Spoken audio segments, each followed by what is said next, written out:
East Hampton Town Board, we are live.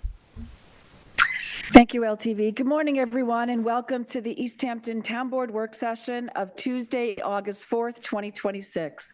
Michael, if you could please read the roll call. Councilmember Flame. Present. Deputy Supervisor Lees. Present. Councilmember Rogers. Present. Councilmember Calder-Piedmont. Present. Supervisor Burke-Gonzalez. Present. If we could all please stand for the Pledge of Allegiance. I pledge allegiance to the flag of the United States of America and to the republic for which it stands, one nation, under God, indivisible, with liberty and justice for all. So this morning we have 4 work session topics. But first we'll start with public portion. We ask you to kindly keep your comments to 3 minutes.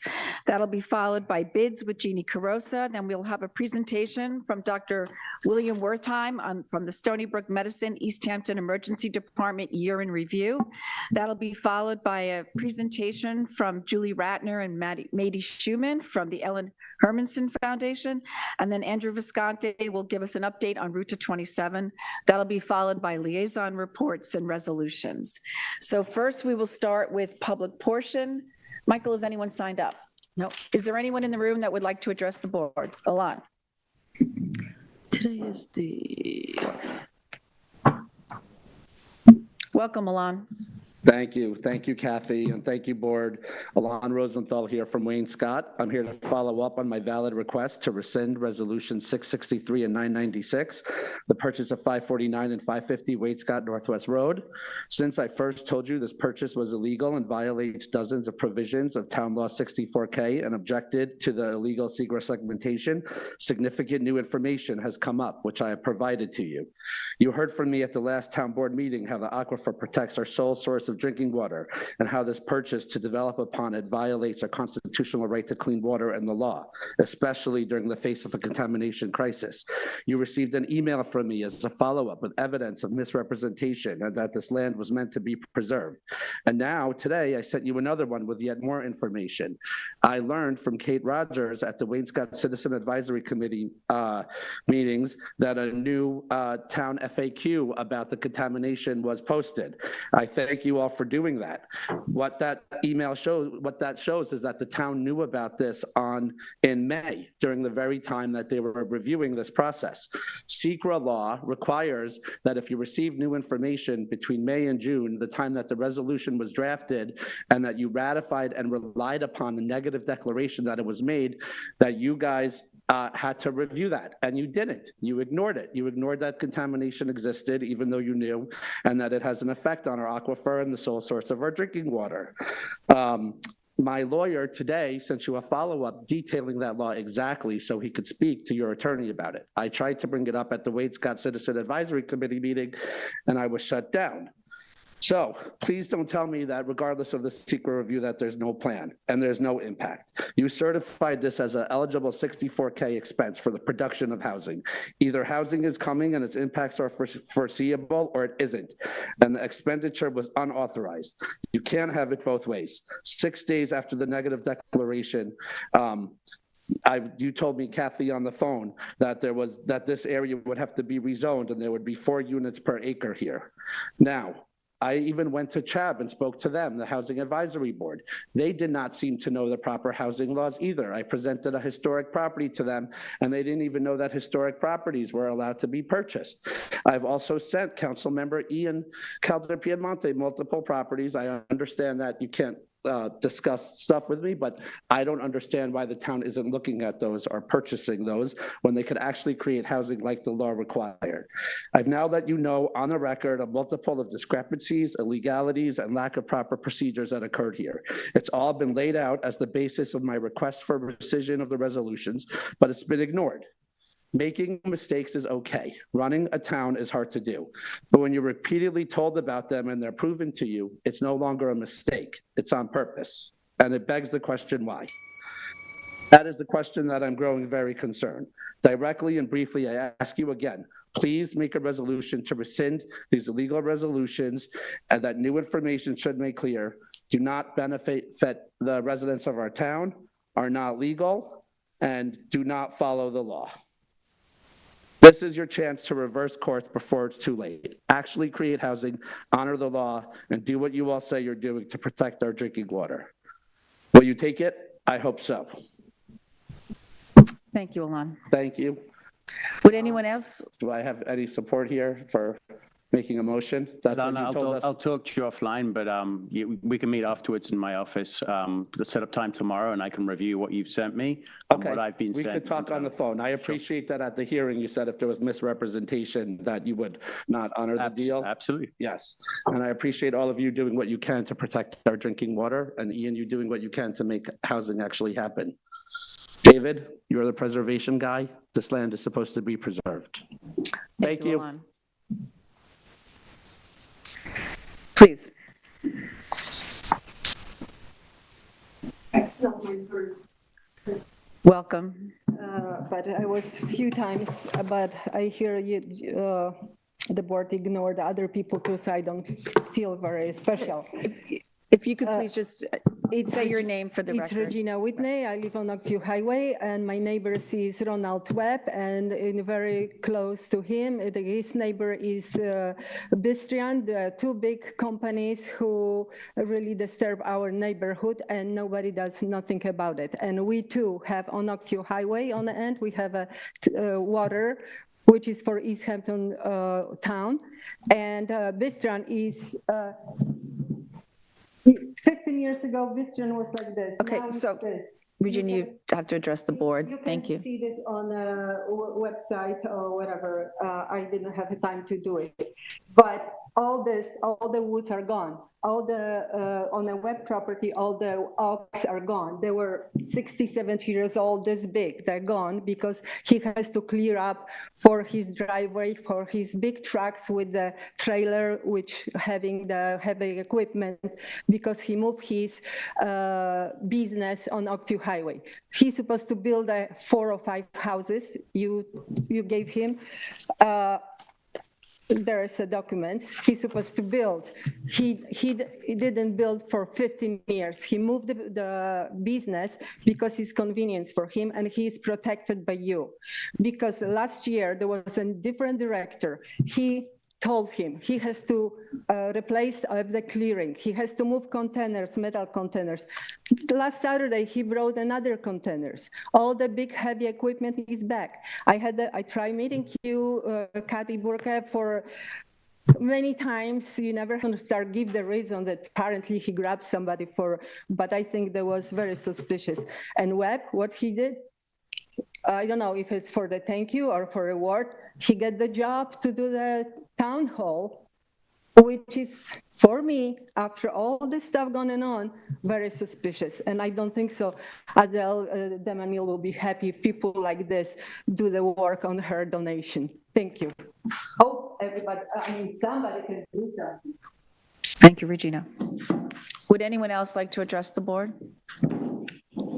Kirby?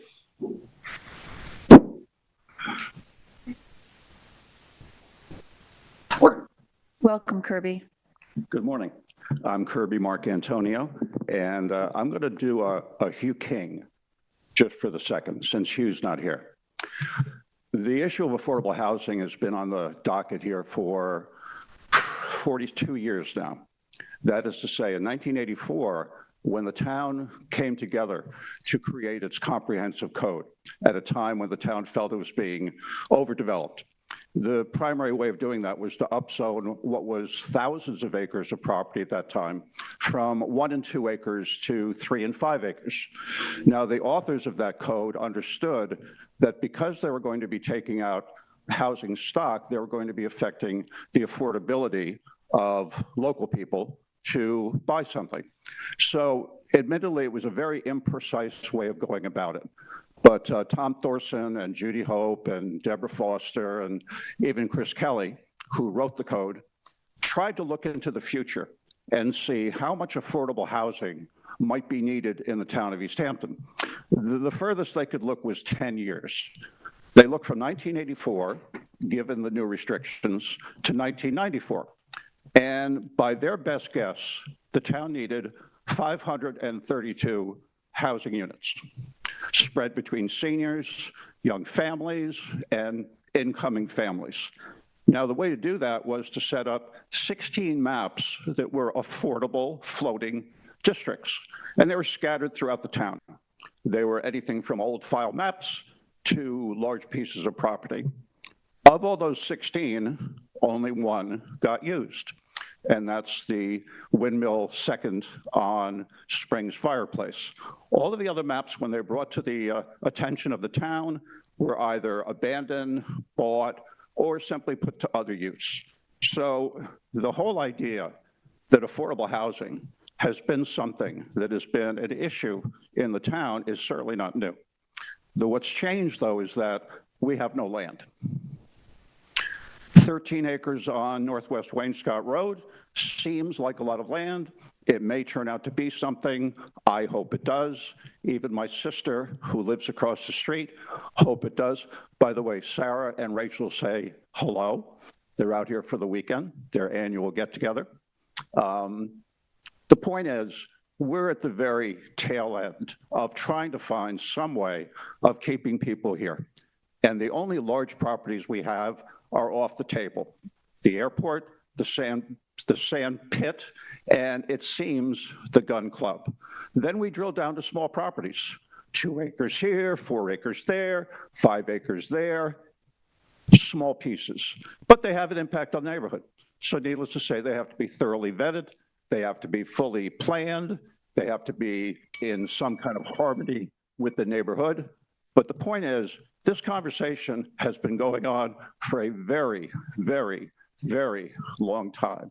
And we all know that we are at the point where it can't be ignored. So I thank all of you for all the time and the attention you're paying to it. And I hope the people who are most affected by it understand that there is a balance between their interests and the interests of maybe a dozen local families who might be able to live somewhere, sometime. So I thank you for your time. Thank you, Kirby.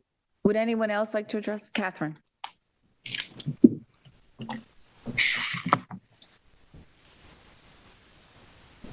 Welcome, Catherine. Good morning. Good morning. I'm Catherine Mitchell.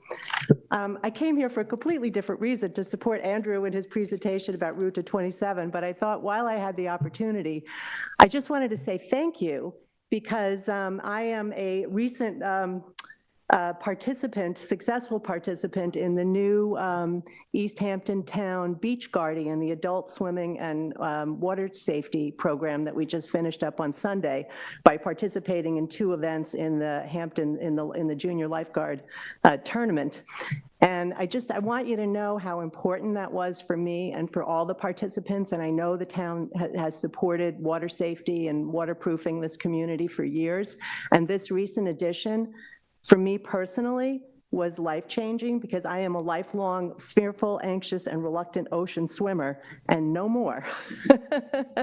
You know, just the support and the guidance and the instruction from the staff that worked with us, I would say I was not alone in that, and that we are all more aware of how the ocean works, of safety, getting in and out of the water, being aware of what's going on around us, and you know, just having more, not only enjoyment of it, you know, but opportunities to participate in that part of the community. And it was the first time I ever sat through the junior lifeguard tournament, and to watch all those children, from the little tiny children up to the ones that are about to be lifeguards, and the level of care and instruction and support that they get is phenomenal. So I just want you to know that that was extremely important to us. We look forward to building on it next year, and I'm glad that this town takes water safety and waterproofing as seriously as it does. Thank you.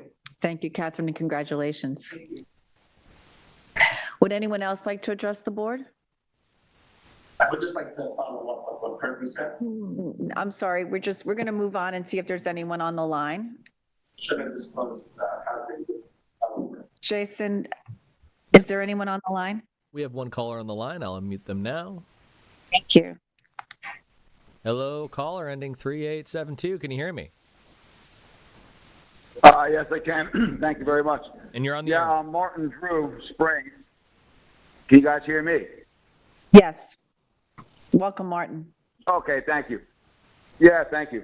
Yeah, I'm going to make my comments directed at Rita Cantina in Maidstone Park. It's been 5 years now. I just verified this morning that they've yet to have a certificate of occupancy. So it begs to wonder with the new uses why they are being used. While I remember being a builder, it tells me that you're not allowed to use any of the areas until you gain your certificate of occupancy. So there's definitely shenanigans been going on down at that location for 5 years. So in your liaison updates, I'm hoping Mr. Piedmont could address us specifically to that topic and maybe give us an update where you guys are with your Article 78 lawsuit that drags on. And I'm just wondering if that's just another dilatory tactic that's being used to let them be open because they have some sort of stay in place. So we're realizing we may have to get some legal counsel here moving forward because as a neighborhood, we're tired of the destruction of our neighborhood, the character of our area, the public safety issues that the town board under your direction ignores. We have yet to resolve any of them. We had our highway superintendent line the area when he realized the problems, and we still get excuses from the police department about why you guys can't get control in that area. But it also begs to differ about the mass gathering permit that was issued with the town attorney, Jake Turner, and David Brown as the fire marshal.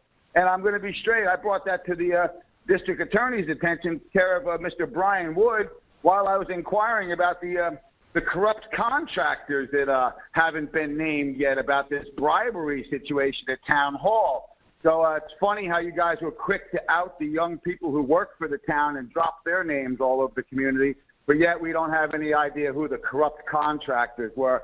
So I'm curious about our situation down there at 28 Maidstone Park Road because the gentleman involved in your corruption scandal happened to be active on the telephone anytime we had complaints about it. So I'm asking the district attorney to further investigate.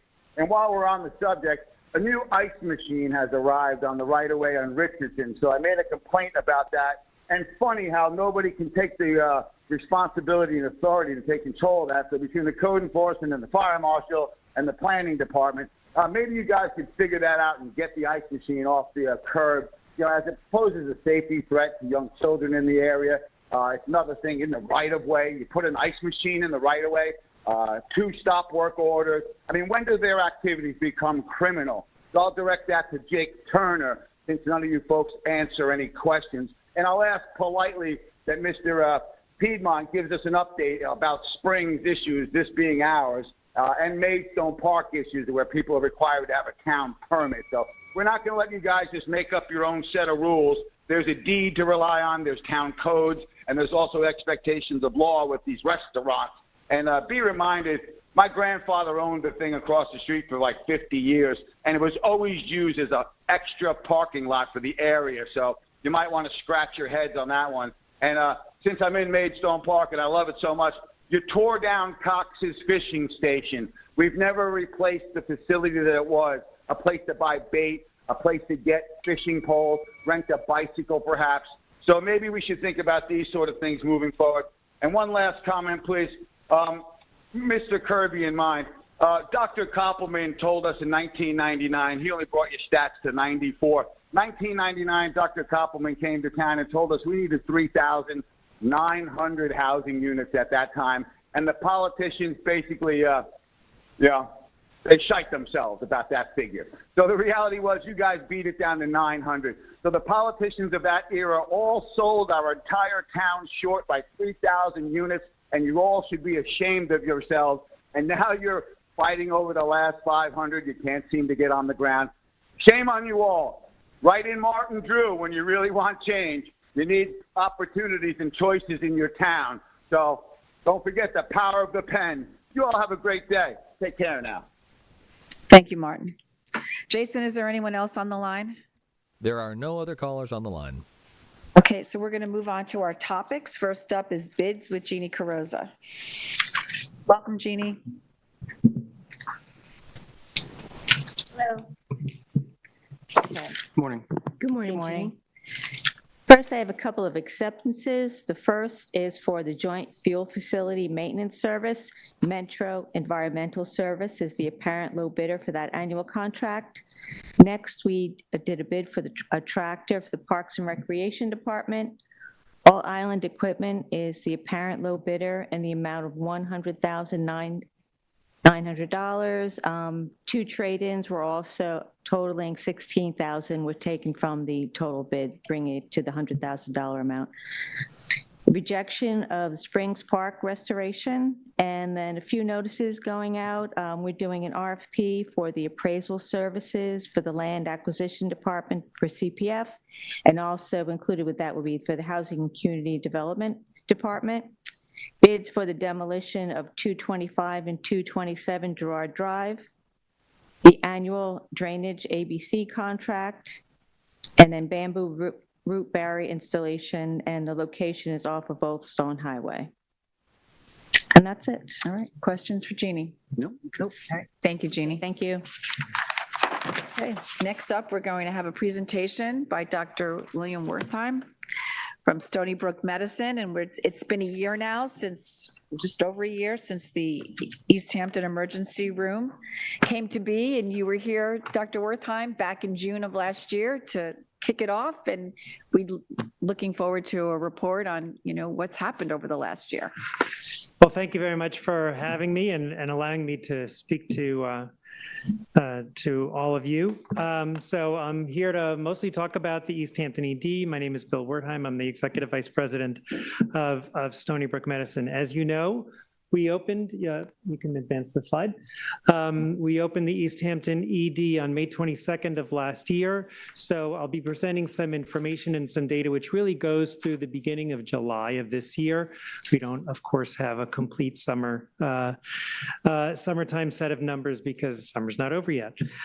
So where have we been? What have we done so far? We've cared for nearly 14,000 patients at the East Hampton ED in those 14 months. I'm very pleased to report that the patients are being evaluated very quickly.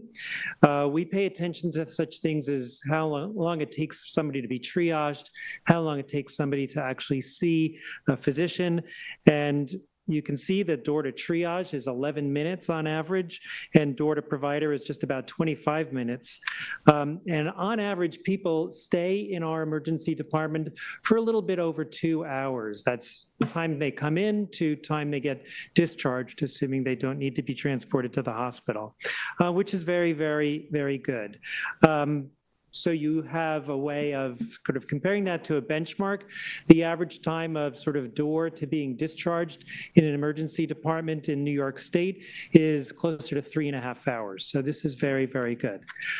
We've had more than 1,600 patients that have arrived by ambulance. And I think one of the things that I want to make evident in this presentation is that EMS have been great partners in this endeavor, and they've really incorporated the emergency department into their system. So to me, I think this reflects a very efficiently running and important service for the communities. Patient volumes have grown steadily as residents and visitors to the East Hampton area have gotten familiar with our offerings. We started off strong, and we've just gotten stronger in terms of our volumes. And importantly, the operational performance has continued to be strong. You can see on the slide sort of our average number of visits, over 900, per month, and our numbers are continuing to grow. We are looking at what looks like about a 13% increase in 2026 over what we saw in 2025. Now, of course, we've only seen part of the year, so we have to wait to see how that goes. But to us, it looks to us like we have a sustained demand for local emergency services. And it's very important to us to make sure that we continue to preserve the operational efficiencies so patients get seen expeditiously and they get the care they need quickly. And I want to demonstrate to you that we are doing that. One of the things I just do want to point out about this slide, if you could go back, I'm sorry. This is the month-over-month performance. And of course, you see an increase in the summer and a decrease. So really the best comparison is June. And if you look at June of 26 and compare it to June of 25, you'll see that increase in number of patients that we've seen. Next slide. So where do our patients come from? One of the things that's I think is really crucial is that the acuity of the patients, how sick they are when they come to the East Hampton Emergency Department, is pretty much the same as it is at Southampton Hospital's emergency department. These are sick patients.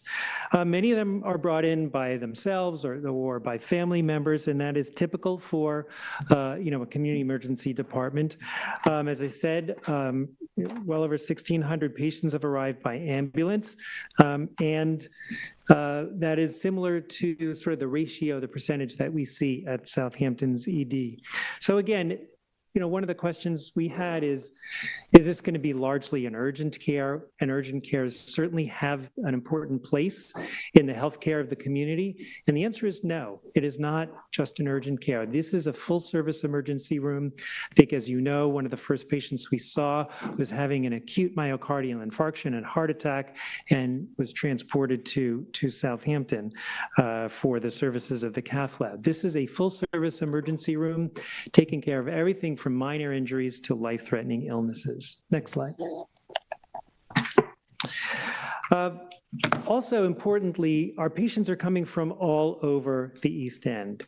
Of course, the largest number of patients are coming from East Hampton, but we see a significant number of patients coming by ambulance from Montauk, from Springs, from Amagansett, from Southampton, and Bridgehampton. So really, this is a regional resource. It's not simply a local facility. And again, I think this demonstrates the kind of strong partnerships we have with the EMS teams all across the South Fork. Next slide. So I talked a little bit about operational efficiency. This emergency department has significant efficiencies. I already talked about sort of our comparison to the benchmark. These are exceptionally strong metrics for an emergency department, especially a new one. Right, we had to put together a team, and they had to learn how to work with each other. And we have seen, as I'll show you in the next slide, improvements in efficiency over time. And again, the importance here is that we don't want people coming in with urgent and emergent problems to have to wait, right? They want to be seen quickly. They want to know they're cared for quickly. They are sent home with the appropriate care, or they're sent to the hospital. And so we're very focused on making sure we have a full team approach. The physicians, the nurses, the support staff all work very closely together to make sure we continue to do what we need to expeditiously, efficiently provide outstanding care. Next slide. So this is the curve of sort of how long it takes for our patients to be seen. And as you might expect, we opened in the very end of May, and then the summertime surge came. And so the amount of time it took initially went up. But you can see as we have progressed through the course of the year, we've continued to make improvements. And the peak time that it's taken us in June and July of this year is not nearly what it was in June and July of last year. So we continue to be able to capitalize on the fact that it's a well-run, seamless operation. The door-to triage time improved by about 35% compared to last year. And again, this is while our daily volume is increased by 13%. So more patients, and we're seeing them faster, and we're seeing them more expeditiously.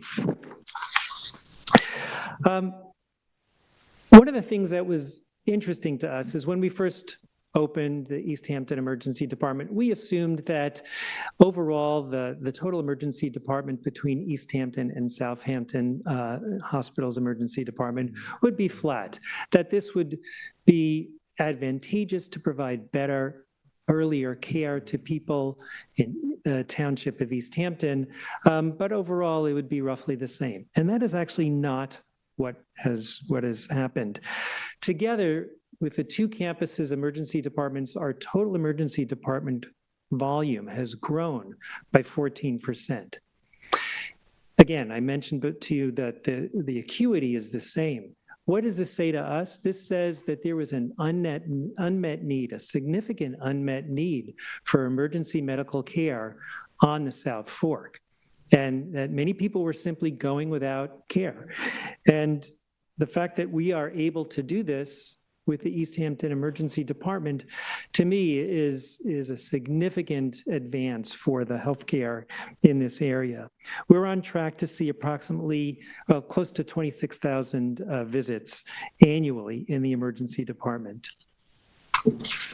This last slide shows that graphically. The green is the East Hampton Emergency Department volume, and the blue is the Stony Brook Southampton Emergency Department volume. And again, I do caution you that we don't have much for anything for July here. This is, I think, data as of July 7th.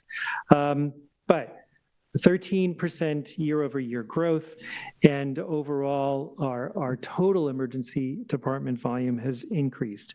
So to me, this represents the partnership that we're thrilled to be able to have between Stony Brook Medicine and the town of East Hampton. It represents the fact that we are meeting a need that the community had that really had gone unfilled for such a long time. And we are very appreciative of the partnership. We're very appreciative of the opportunity, and we look forward to a long time of continuing to provide outstanding care, both emergency and otherwise, for the people who live here and the visitors here. I do want to mention two other things that I think are relevant. One is a lot of people have asked questions about staffing and where the staffing comes from. A lot of our staff are people who live in and around the East Hampton area. So some of the staff actually had been at Southampton site and switched to East Hampton when we opened up the opportunity. Our physician staff is a mix of people who are working here and live here, but also rotating through the entire Stony Brook Medicine system. And this is advantageous because what it does is it allows for people who are used to, say, the level 1 trauma, critical care, heavy volume at Stony Brook University Hospital. For them, coming to a freestanding emergency department is something that adds, a significant facet to their career, but they also learn from each other, right? They're able to talk about their experiences with the people who are based fully here, and they're able to share best practices. So I think it's a really valuable experience. The other thing that I want to mention is that emergency care is merely one aspect of healthcare. So we at Stony Brook Medicine are working very hard to make sure that we have growing access and adequate access to primary care, to specialty care, through the Meeting House Lane medical practice. We are continuing to bring specialists to the area, to East Hampton, and try to make sure that people get the services that they need. And of course, we are continuing to work hard in our care initiative, which brings care, particularly behavioral health services, to the schools all on the East End. And so that continues to be something that we put very great importance to. And once again, appreciate the opportunity to provide this update, and I'm happy to take any questions. Could you just go into a little bit more detail, Dr. Wertheim, on the behavioral health piece that you have with the schools? Sure, certainly. So this is a program that we have offered, and we work with a number of school districts, largely in the East End, although we do have some school districts in other parts of Suffolk County as well. It's psychologists, social workers, and psychiatrists. A lot of the care is remote to make sure that the students can get the care expeditiously. And then there are some times where students can actually be seen in person. And I do want to comment on the remote aspect of it. This is kind of the way that mental health services is being provided in 2026. One of the silver linings to the COVID pandemic is showing how valuable it is to be able to provide those services. And as you probably know, behavioral health problems have been increasing across the country and on the South Fork, no different than anywhere else among our students. And it's a growing problem for school districts, for the teachers, for the administrative staff, for the school nurses, et cetera. So to be able to provide these services is very important. It allows students to get care closer to when they sort of have problems, allows them to remain in school. It allows them to be able to focus on their learning to a much greater degree and prevent, later problems down the line. And before we ask for questions from the board and comments, could you just introduce your team? Oh, yes, happy to. So Emily Masteller, who's the Chief Administrative Officer of Stony Brook Southampton Hospital. We have Carl Mills, who is our Vice President of Government Relations Associate Vice President. And Amy Ellis, who is our Director of Government Relations for Stony Brook University. They are predominantly in charge of our state side. We have some federal people down in DC. So that is our team with us today, and they do outstanding work. Yeah, and we have great close collaboration, and we're grateful for that partnership. All right, board members, questions, comments? Yeah, I mean, I just one, and listen, I really commend you for doing that in the schools. I know the need is there for the students, and they are our most valuable resource. So that's wonderful. I mean, I do also hear from the senior community as well, like for them to get those specialist appointments that they might need more frequently as they age in place. That is a challenge. They're having to travel down the island. Are there potentially plans in place, or could there be plans in place for more telehealth availability for specialists within the Stony Brook system, within a facility here, or is that, too far out there for now? Oh, no, absolutely.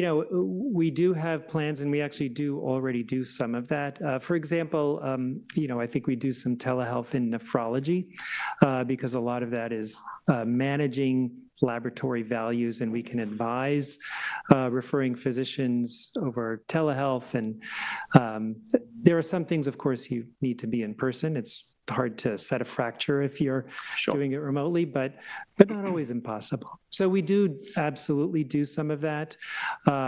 Critical care, in the ED sometimes, endocrinology, those are some of the things that are much easier to do for telehealth. And we are trying to increase that because one of the things that we face, that the whole country faces, is a shortage of both primary care and specialists pretty much across the board.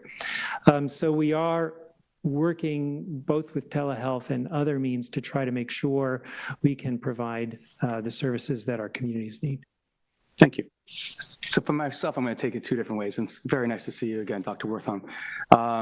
Last month at the Montauk Citizens Advisory Committee, which I'm the liaison to, actually asked for some of the numbers that were coming in. I thank the supervisor for collaborating with you to come for this presentation. And I gave that presentation to them last night based on the numbers.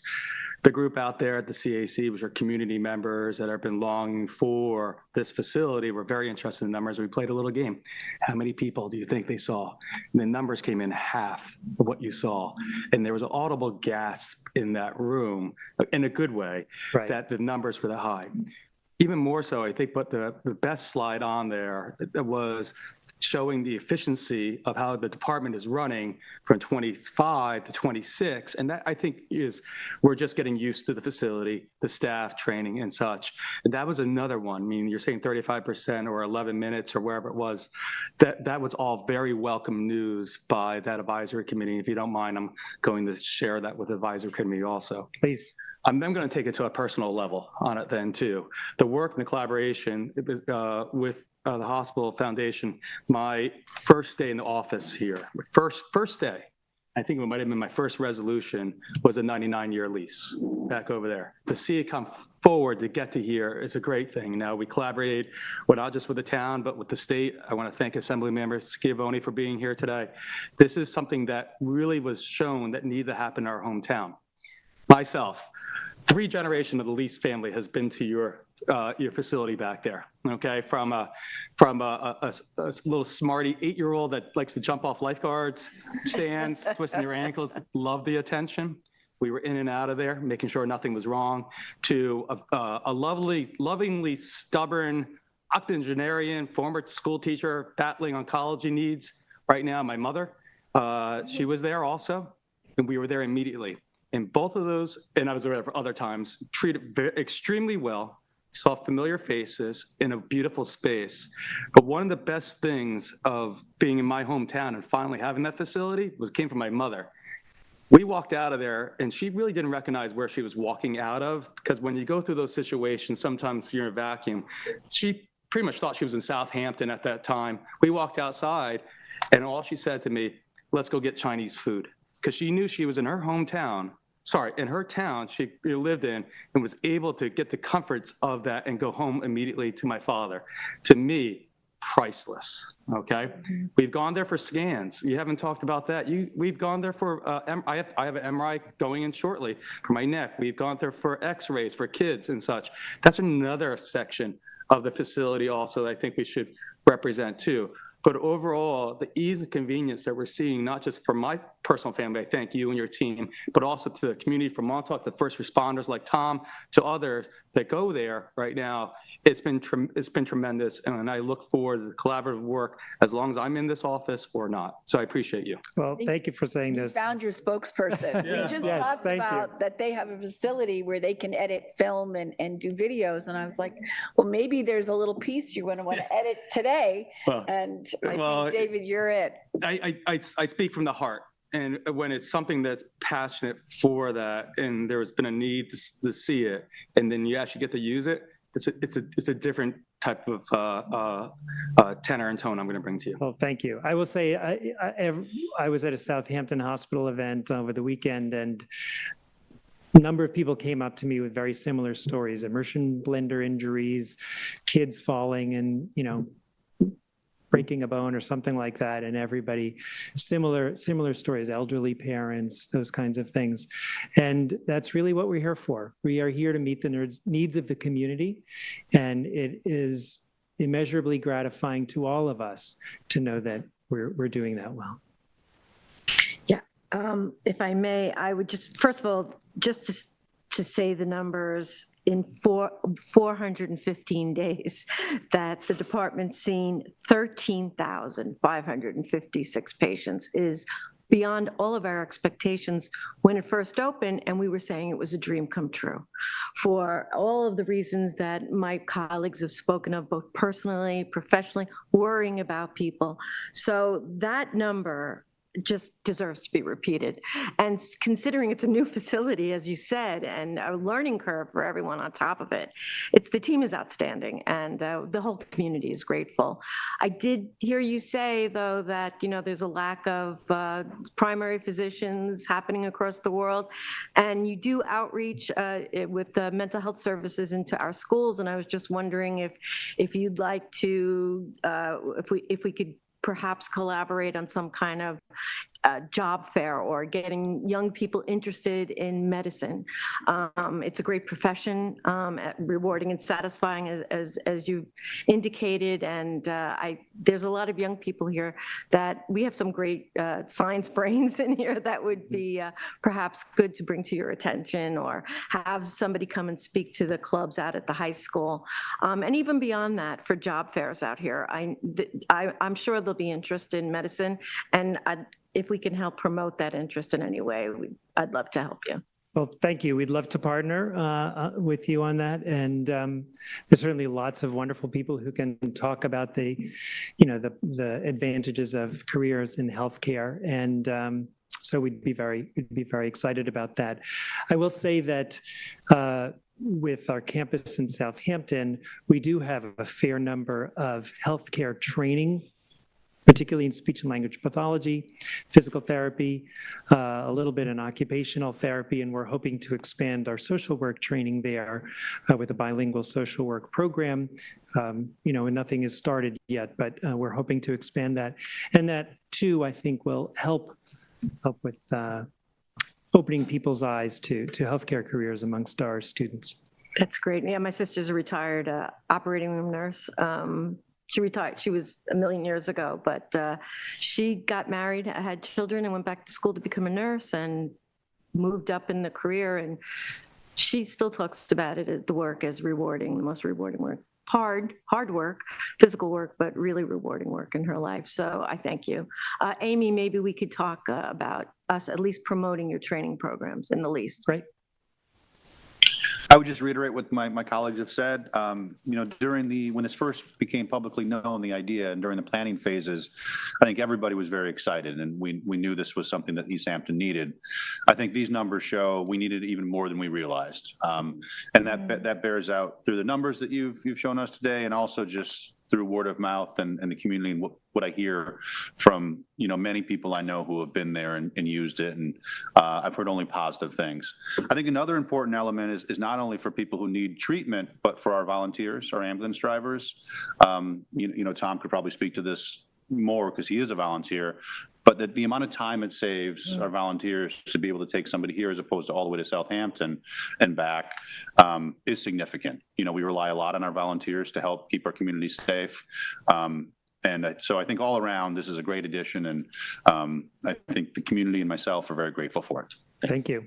If I may just say one more thank you, because this really is a huge effort on the part of a lot of people. It was a great partnership with the East Hampton Health Foundation and Southampton Hospital Alliance.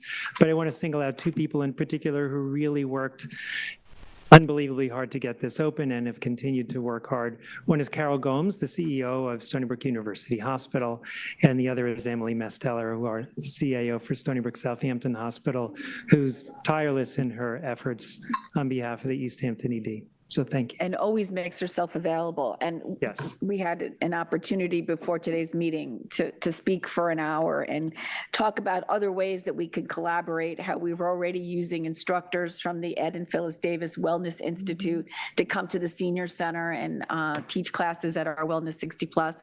And I look forward to more collaboration, in the immediate future. with pleasure. Thank you for coming out today. We're really grateful. Thank you. Thank you. I'm just going to take a break from the agenda because we do have our New York State Assemblyman here, Tommy John Schiavone, who wanted to address the board. Welcome, Assemblyman. Thank you, Supervisor. Thank you, members of the board, for having the team from Stony Brook here. I'm here to see their update. As it's been a year, and Stony Brook Medicine, of course, is the largest healthcare provider in the First Assembly District. So I'm really happy to see the numbers that I saw. I knew things were going well when in Sag Harbor I was talking to people and they were telling me how great this facility was, and that people were actually coming east from Sag Harbor and Bridgehampton to come to the facility here in East Hampton. So, the numbers bear it out. And I can tell you what's not happening. And Councilman Calder-Piedmont indicated that we're not hearing the ambulances come from East Hampton, through Wainscott, through Bridgehampton, through Watermill, going to Southampton. And of course, that means faster service, better service. It's also time for our first responders, and that they could spend with their families and actually be on call in their communities. So, I really am happy with the service that is being provided from Stony Brook, and I'm happy that they're here. And thank you for allowing me to come up and say a few words here. So, and thank you for your You're service. welcome anytime. Thank you. All right, next up, we're going to hear about the Ellen Hermanson Foundation with the founder, Julie Ratner, and the executive director, Mady Schumann. So welcome, Julie and Mady. All right, Tag, you're up first, Julie. So good morning, everyone, and thank you for having me here and inviting me and Mady Schumann to be here to talk about the Ellen Hermanson Foundation. I would like to start with a little history, just in case you're not all familiar with it. My sister Ellen Hermanson was a funny, precocious little girl who grew into a brilliant, deeply caring woman. Though 6 years younger than I, Ellen and I were always incredibly close. She was first my mascot, and then a trusted friend, confidant, and advisor as I sought her wisdom. No one in our family was prepared for the devastating news February 14th, 1989, when Ellen was diagnosed with breast cancer. She was 36 and had a 6-month-old baby, and the news got worse. The pathology report came back after her mastectomy, revealing that Ellen had stage 4 breast cancer. A journalist by training, Ellen used her skill as a writer to research and advocate for women with breast cancer. She understood how fortunate she was to have a father who was a doctor, a family to surround and support her, and access to medical care. In 1990, while Ellen was undergoing treatment, I started coming to the Hamptons as a renter, and Ellen would often come with her husband Hugo Moreno and their daughter Leora. We all fell in love with the Hamptons. Ellen found solace and healing when she was here. Ellen passed away April 11th, 1995. In May 1996, I met a wonderful woman who asked me how I intended to honor Ellen's memory and legacy. I told her a little bit about me, that I was a runner. Without skipping a beat, my new friend said, "Great, we're going to sponsor a run in August and call it the first annual Ellen's Run." We were very sure it would continue. And that was the beginning of our journey to provide access to state-of-the-art breast health care on the East End of Long Island. During her illness, Ellen taught me about the anxiety and pain of living with a life-threatening disease. She taught me about the challenges of working while undergoing treatment. She taught me about the importance of educational outreach about self-examination, mammography, and psychosocial support to and for women who are medically underserved. By 1996, I had a home in the Hamptons and understood that in this beautiful, storied community, there was and still is poverty, hunger, lack of access to medical care, and so many unmet needs. In fact, the year I started Ellen's Run, I was asked many times, why would I start a run in a community that is one of the richest in the country? And I would ask, have you looked around? Who is cutting your grass and taking care of your garden, cleaning your house, your pool, bagging your groceries? And do you know there are food pantries in our community because people are hungry? And so we began. My late sister, Emily Levin, and I decided to create a foundation. We incorporated as a 501c3 in 1997 and became the Ellen Hermanson Foundation, with a mission statement at that time to provide educational outreach about the importance of self-examination and mammography, psychosocial support, and pain management. Almost from the very beginning, we kept all the funds we raised at our events in the Hamptons here in our community. Our first grants was to Southampton Hospital, even before the Ellen Hermanson Breast Center was built. Before the breast center, there was no comprehensive facility to meet the breast health needs of local women. Mammography was part of the radiology department. There was no capability to do breast biopsies. Breast ultrasound was not standard of care. Patient navigation and advocacy were non-existent. There was no full-time breast surgeon. Auxiliary modes of detection were not available, nor was the latest breast imaging technology. And psychosocial support was not even on the radar. Ellen was in a support group the last part of her life.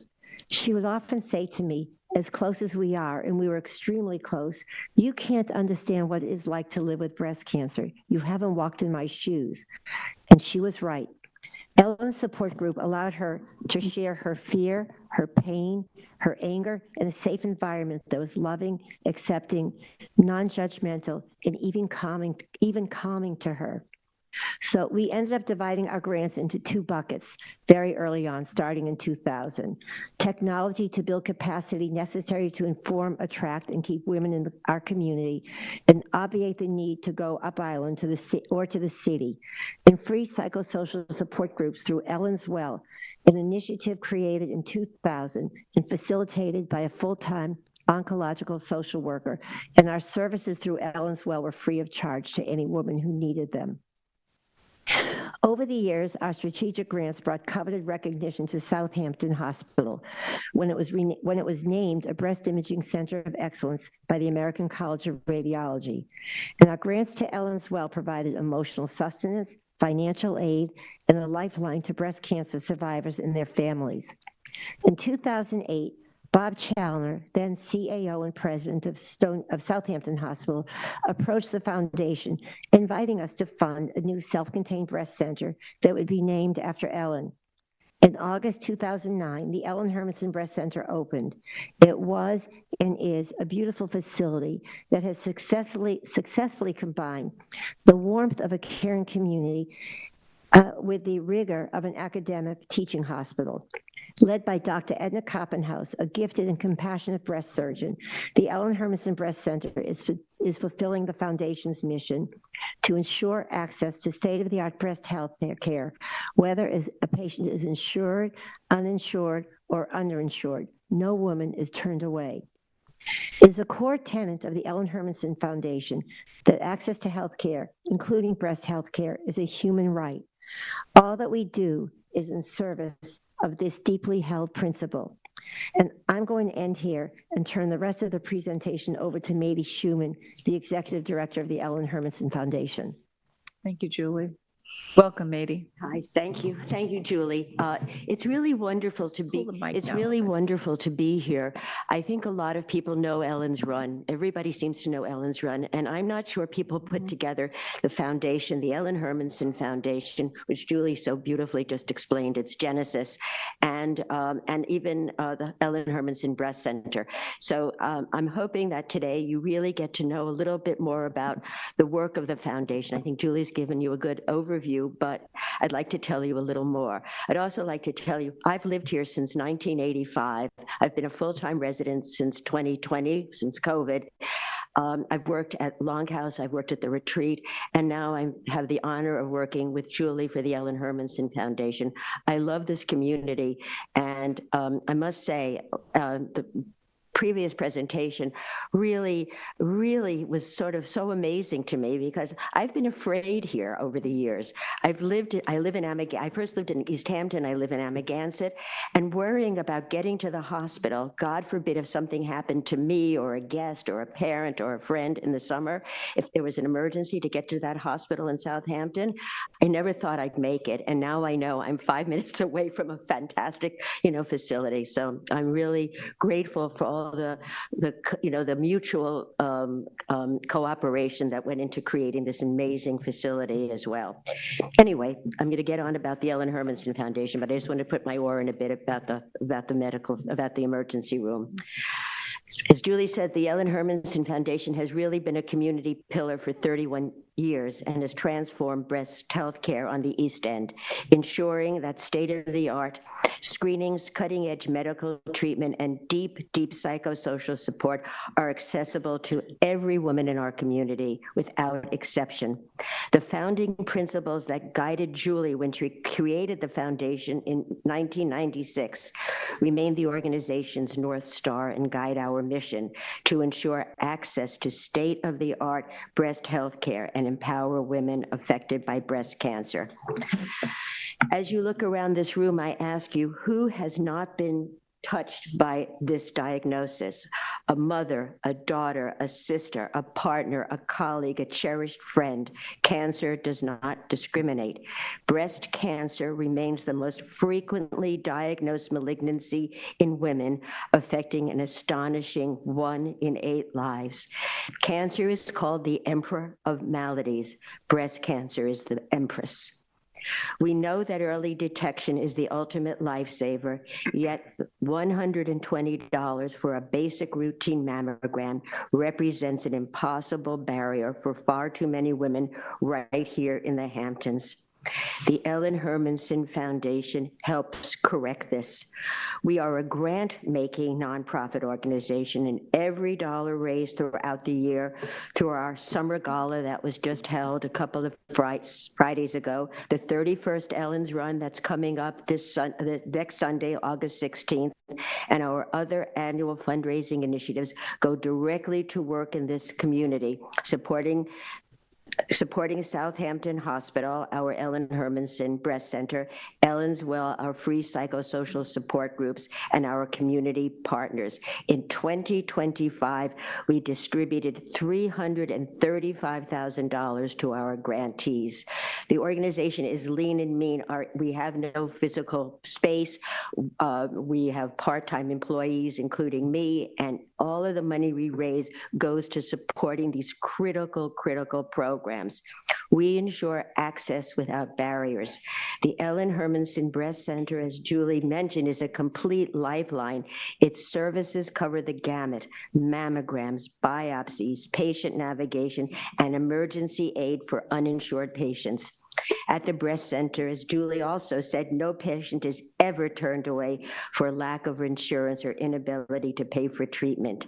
For the past 3 years, over 10,000 procedures have been performed annually, many of them free of charge, covered by grants given to the Southampton Hospital Foundation by the Ellen Hermanson Foundation. We provide care in every community. Through our community partnerships, we reach the most vulnerable and medically underserved women. We remove barriers to treatment for our community partners, the Bridgehampton Child Care and Recreational Center, OLA, Shinnecock Health Clinic, and The Retreat by providing grants for education and outreach, free mammograms and treatment, and micro grants for essentials of daily living like rent, groceries, transportation, and child care for women in treatment. A breast cancer diagnosis can mean missed paychecks, reduced work hours, mounting medical expenses, and financial instability, chemotherapy or rent, chemotherapy or groceries. It's hard to believe, but for too many women, even here in this very, very wealthy enclave, that's the impossible choice. No woman should have to choose between keeping a roof over her head, feeding her family, or keeping her chemotherapy appointment. By covering essential daily expenses, our support ensures that financial hardships never become a barrier to fighting breast cancer. Just recently, we gave a $5,000 emergency grant to an organization for private car service for women too afraid to take public transportation to their chemotherapy and radiation treatments at the hospital. The foundation is nimble and able to respond immediately to such emergencies. Our community partnerships ensure vital support to the East End's diverse communities addressing critical health disparities. This year, we relaunched Ellen's Well, bringing our free psychosocial and wellness program directly to our community partners in their own facilities. This enables women to access emotional and mental health support in familiar and culturally sensitive environments. The program is supervised by 2 highly qualified and seasoned oncological social workers, both breast cancer survivors. This year, we are also funding genetic testing programs for the BRCA gene mutation. These programs offer free genetic testing to women who have concerns about their genetic profile. I'm one of them. The gene mutation is a definitive indicator of breast and/or ovarian cancer developing in that person. We're entering our 4th decade, and as I hope you've seen through my presentation and Julie's, we continue to strengthen our well-established programs and also support new initiatives. As Julie said, while exceptional health care is a fundamental right, and we truly believe that in our very, very souls, it is our collective privilege to help the Ellen Hermanson Foundation fulfill its life-saving mission. Thank you for listening. Thank you, everyone. Thank you, Mady. Questions? Happy to. Julie and I are happy to take questions. So I'm a cancer survivor. It's Hello. pretty high. It's all good and welcome. There's a lot of us then too, but there's a lot of us that are not, unfortunately. This is something I dealt with pediatric cancer when I was in college then too, and there was a cluster, and it's pretty well known, and I got zero problems talking about it. The toughest day was the day when my mom and dad, I had to tell them I had cancer. One of the toughest days I have now is taking my mom to her breast cancer treatments and her lumpectomy, which is upcoming, and that's why I won't be here. We're treating it in where she's at in North Carolina right now. But if my mother was here, she'd be there in a heartbeat. And it's always just nice to know that there's organizations here like yours and that are so well respected, starting in East Hampton, started running at the high school, and others for your sister, that are there to support and educate, because you mentioned it, there is an angry time when cancer comes, and you have to get over being angry. You have to start being motivated, educated, supported, and that's what foundations like yours did. Mine was the Ford Almans Foundation. The Ellen Hermanson Foundation does that to the patient themselves, but even more so to the family, because the family needs to know their roles. The patient needs to have that support. By putting that all together in a respectful organization for the last 4 decades is pretty darn amazing. And too, so for a family that's dealing with all that in the current, in the past, then too, It's unfortunate, I always say, that we have to continue to talk about this because it's out there. But it's nice to know there's organizations that are there that we can talk to. So thank you. Thank you. Thank you.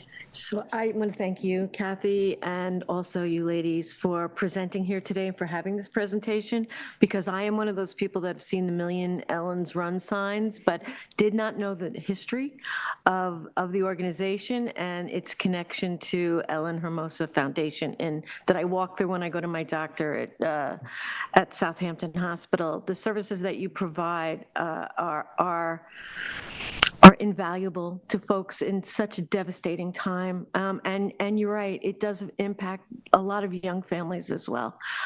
Children are involved, and the support is invaluable because it's a time when you're, I would imagine, you're completely lost. And to have no place to turn, as it was before here, before you started this foundation, it's not acceptable. So, and Julie, you know, I know you wear a lot of hats, and you're, to me, a pillar of our community, but you're also an inspiration and a role model. And I want to thank you for everything that you do. This is, again, something that is invaluable. And you talk about our community. Yes, we're not just the Hamptons that you see on social media. We are a community of people struggling, and you emphasize that as well. And I want to thank you for that as well. May I just say one thing? Just everything I do is really, Ellen inspired it all. She was so much younger, and she had such grace and courage about how she handled her illness and her disease. And I have really taken what she taught me and incorporated it into what we do. And she is our North Star and our guiding star, and it's how her legacy continues. And Mady has been the most perfect partner because she completely, even though she never met Ellen, gets Ellen and who she was. And so if we do this and we do it well, I really want to just attribute it to who Ellen was in her life. I encourage everyone to get involved in one way or another with your foundation. Thank you. Thank you so much. And thank you for the opportunity to share the foundation with everyone. It's really very important to us to bring this to everybody. More people need to know what we do. And this was a wonderful platform to do it. Thank you. Thank you all. Thank you. Thank you. Okay, and now we have our last topic of the day, and that is an update from Andrew Visconti on Route 27. Welcome, Andrew. Nice to see you. Hello, nice to see everyone. Thank you for the opportunity of updating the board on the work of Ruta 27, Programa de Inglés. It is an organization that was founded by Louise Bergerson. Who is with us today.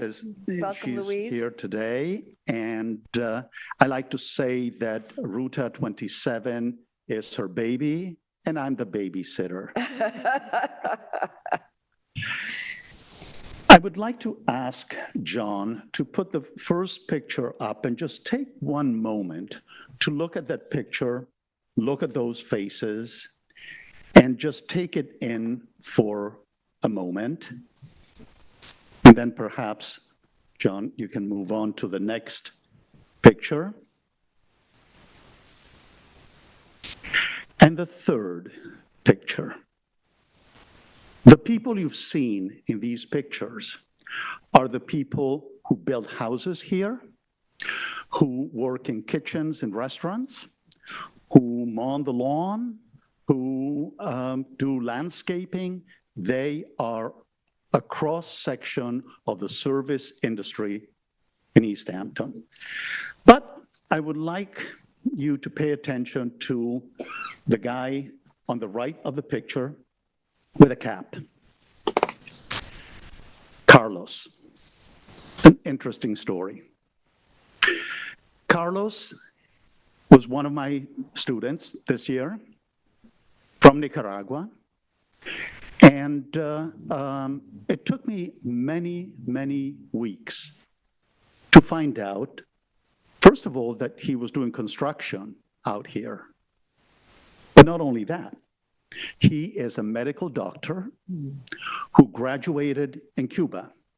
Nicaragua and Cuba have a special relationship, so people from Nicaragua can easily study in Cuba. In Cuba, he met his wife, who was studying to be a medical doctor as well. After they graduated, they went back to Nicaragua and they practiced medicine for a number of years until she was diagnosed with an illness that required surgery. They didn't have enough money for that. So Carlos decided to take a risk and try to come to the United States and make money to pay for his wife's surgery. He did. 2 days ago, Carlos went back to Nicaragua for good because he said, I accomplished what I wanted. I just needed to make money for my wife's surgery.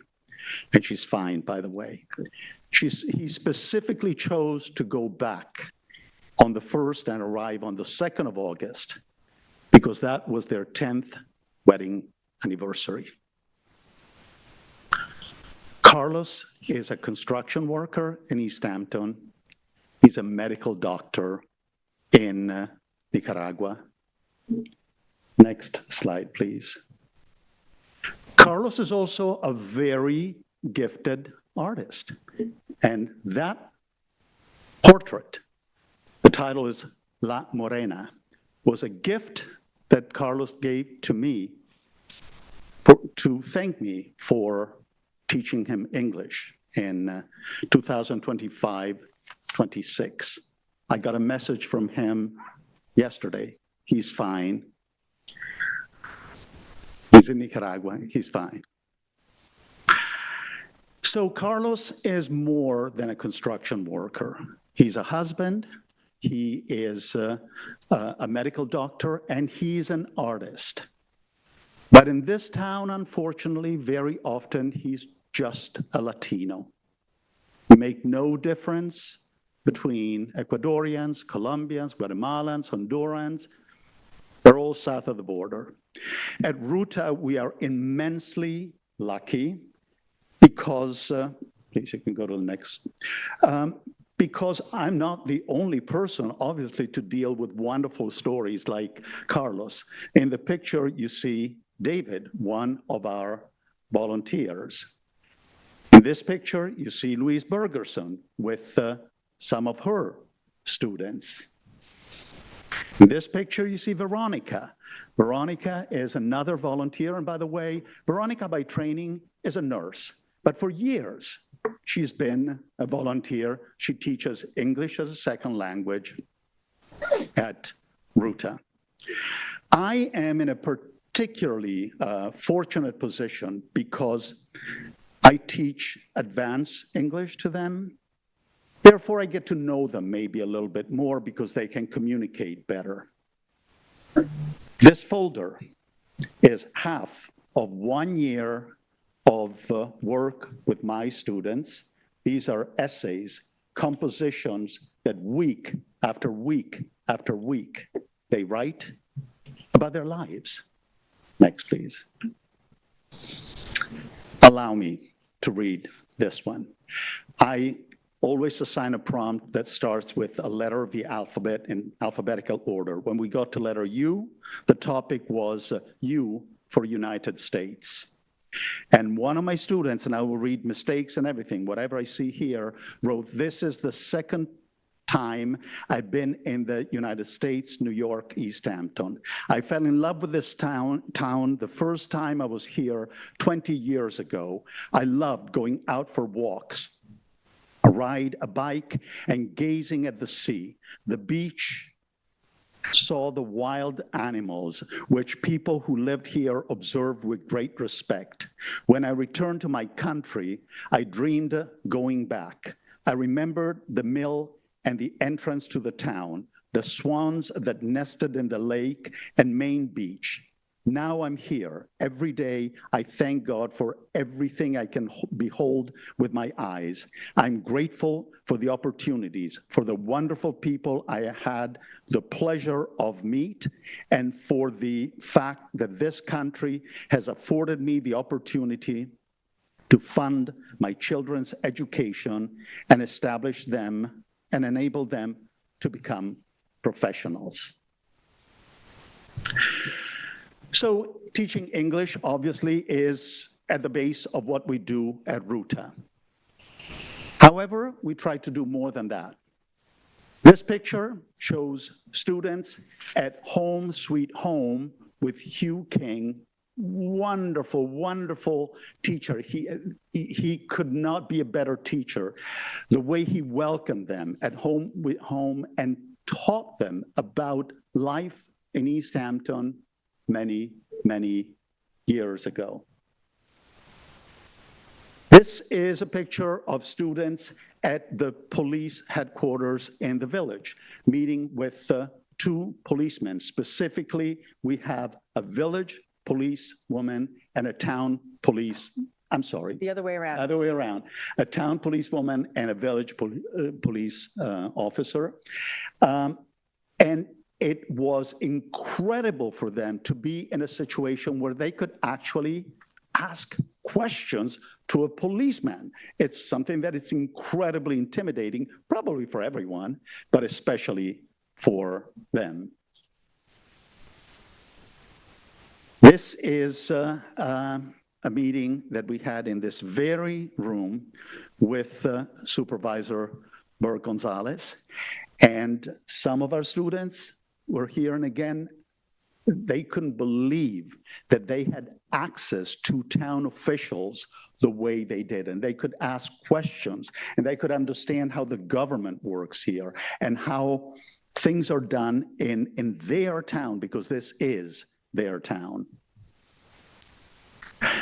This is another picture of the supervisor with Officer Daniel Munoz of the town police, who always avails himself to speak to our students. Because he's bilingual, he can go to all levels of our students, starting from beginners who do not speak fluent English to advanced who can converse in English.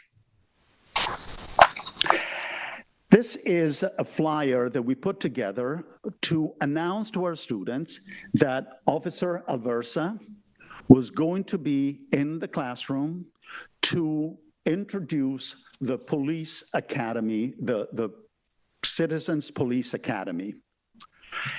At the end of the meeting, one of our students signed up.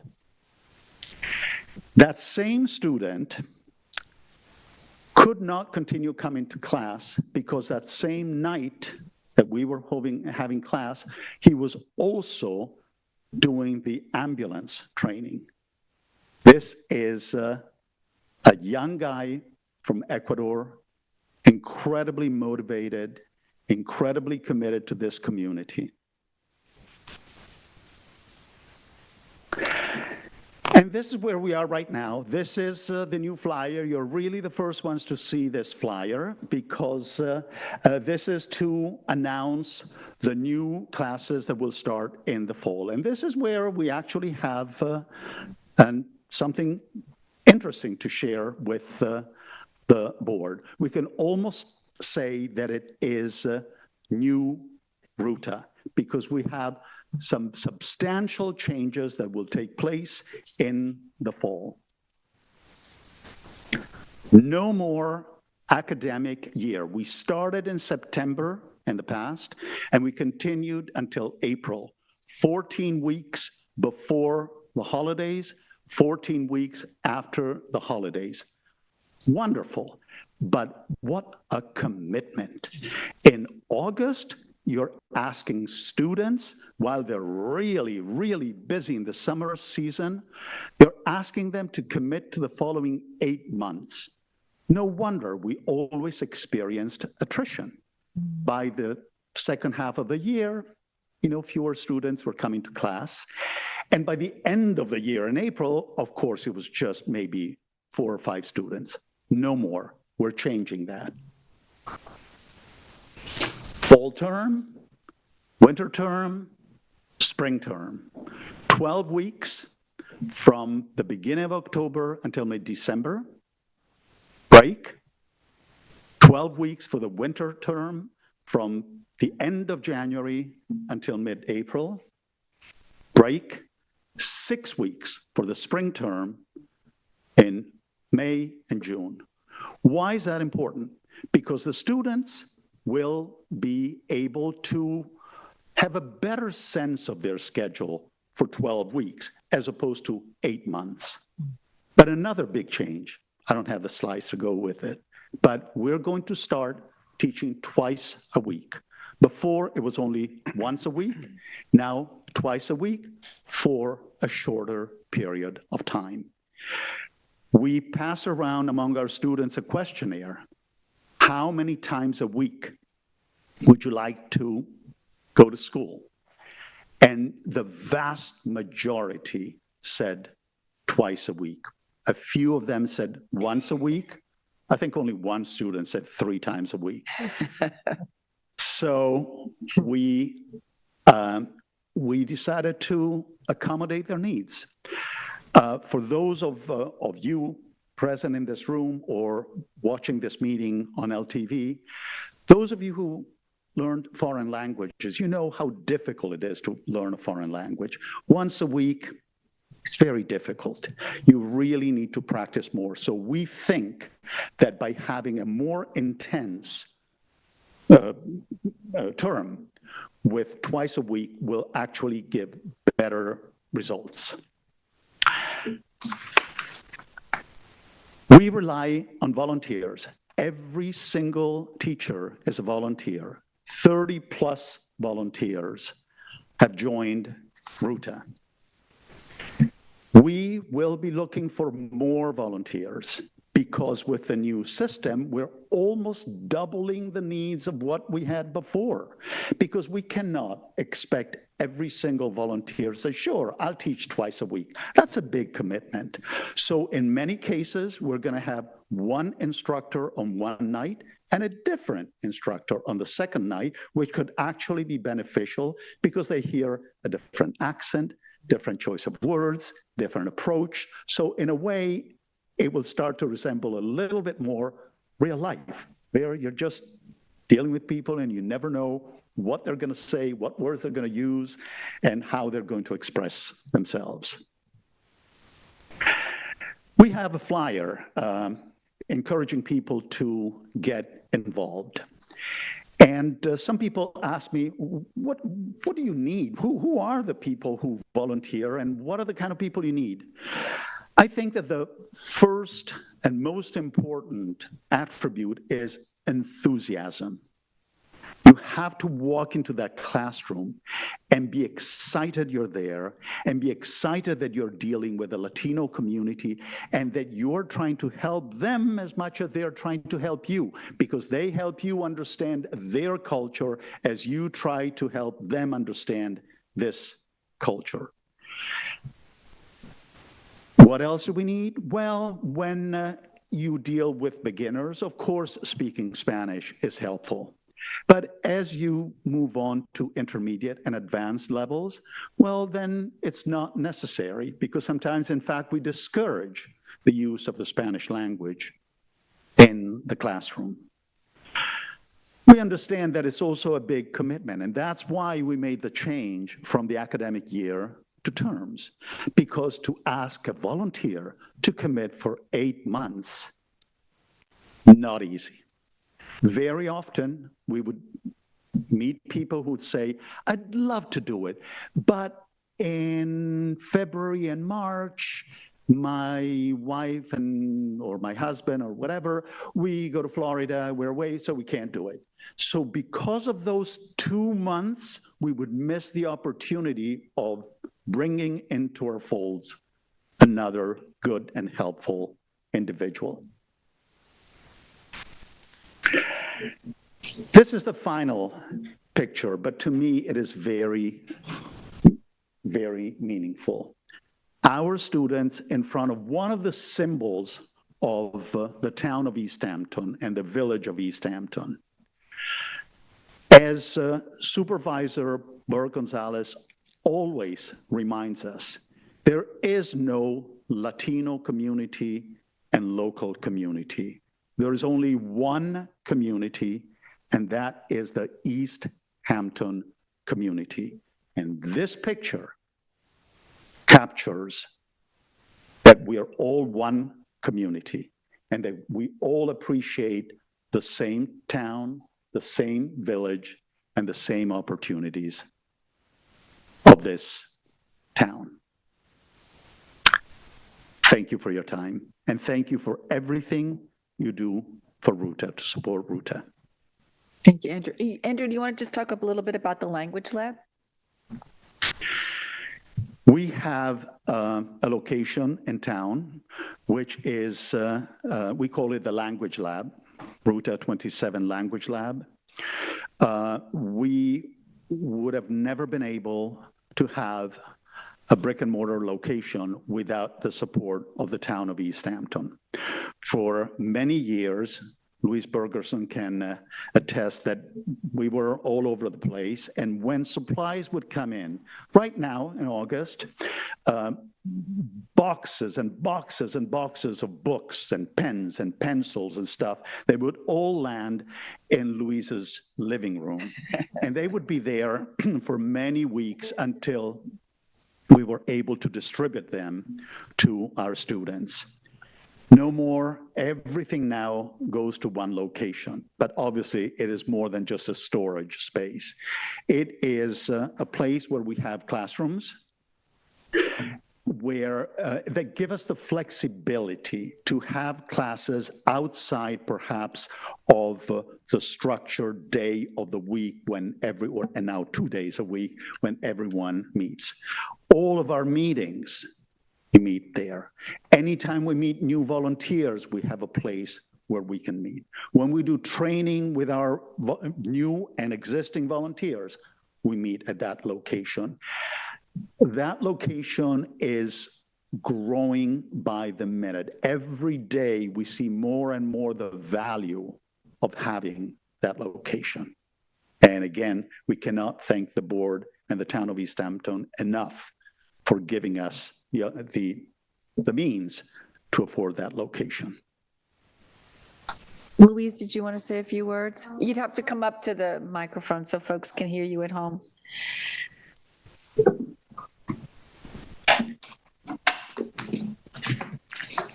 Welcome, Louise. Thank you.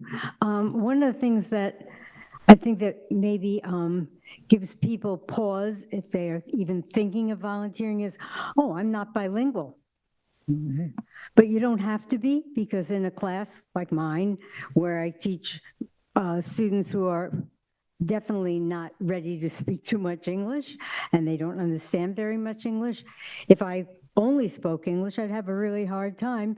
But I have with me in the room either an assistant teacher or a high school volunteer who's bilingual, and they make it phenomenal.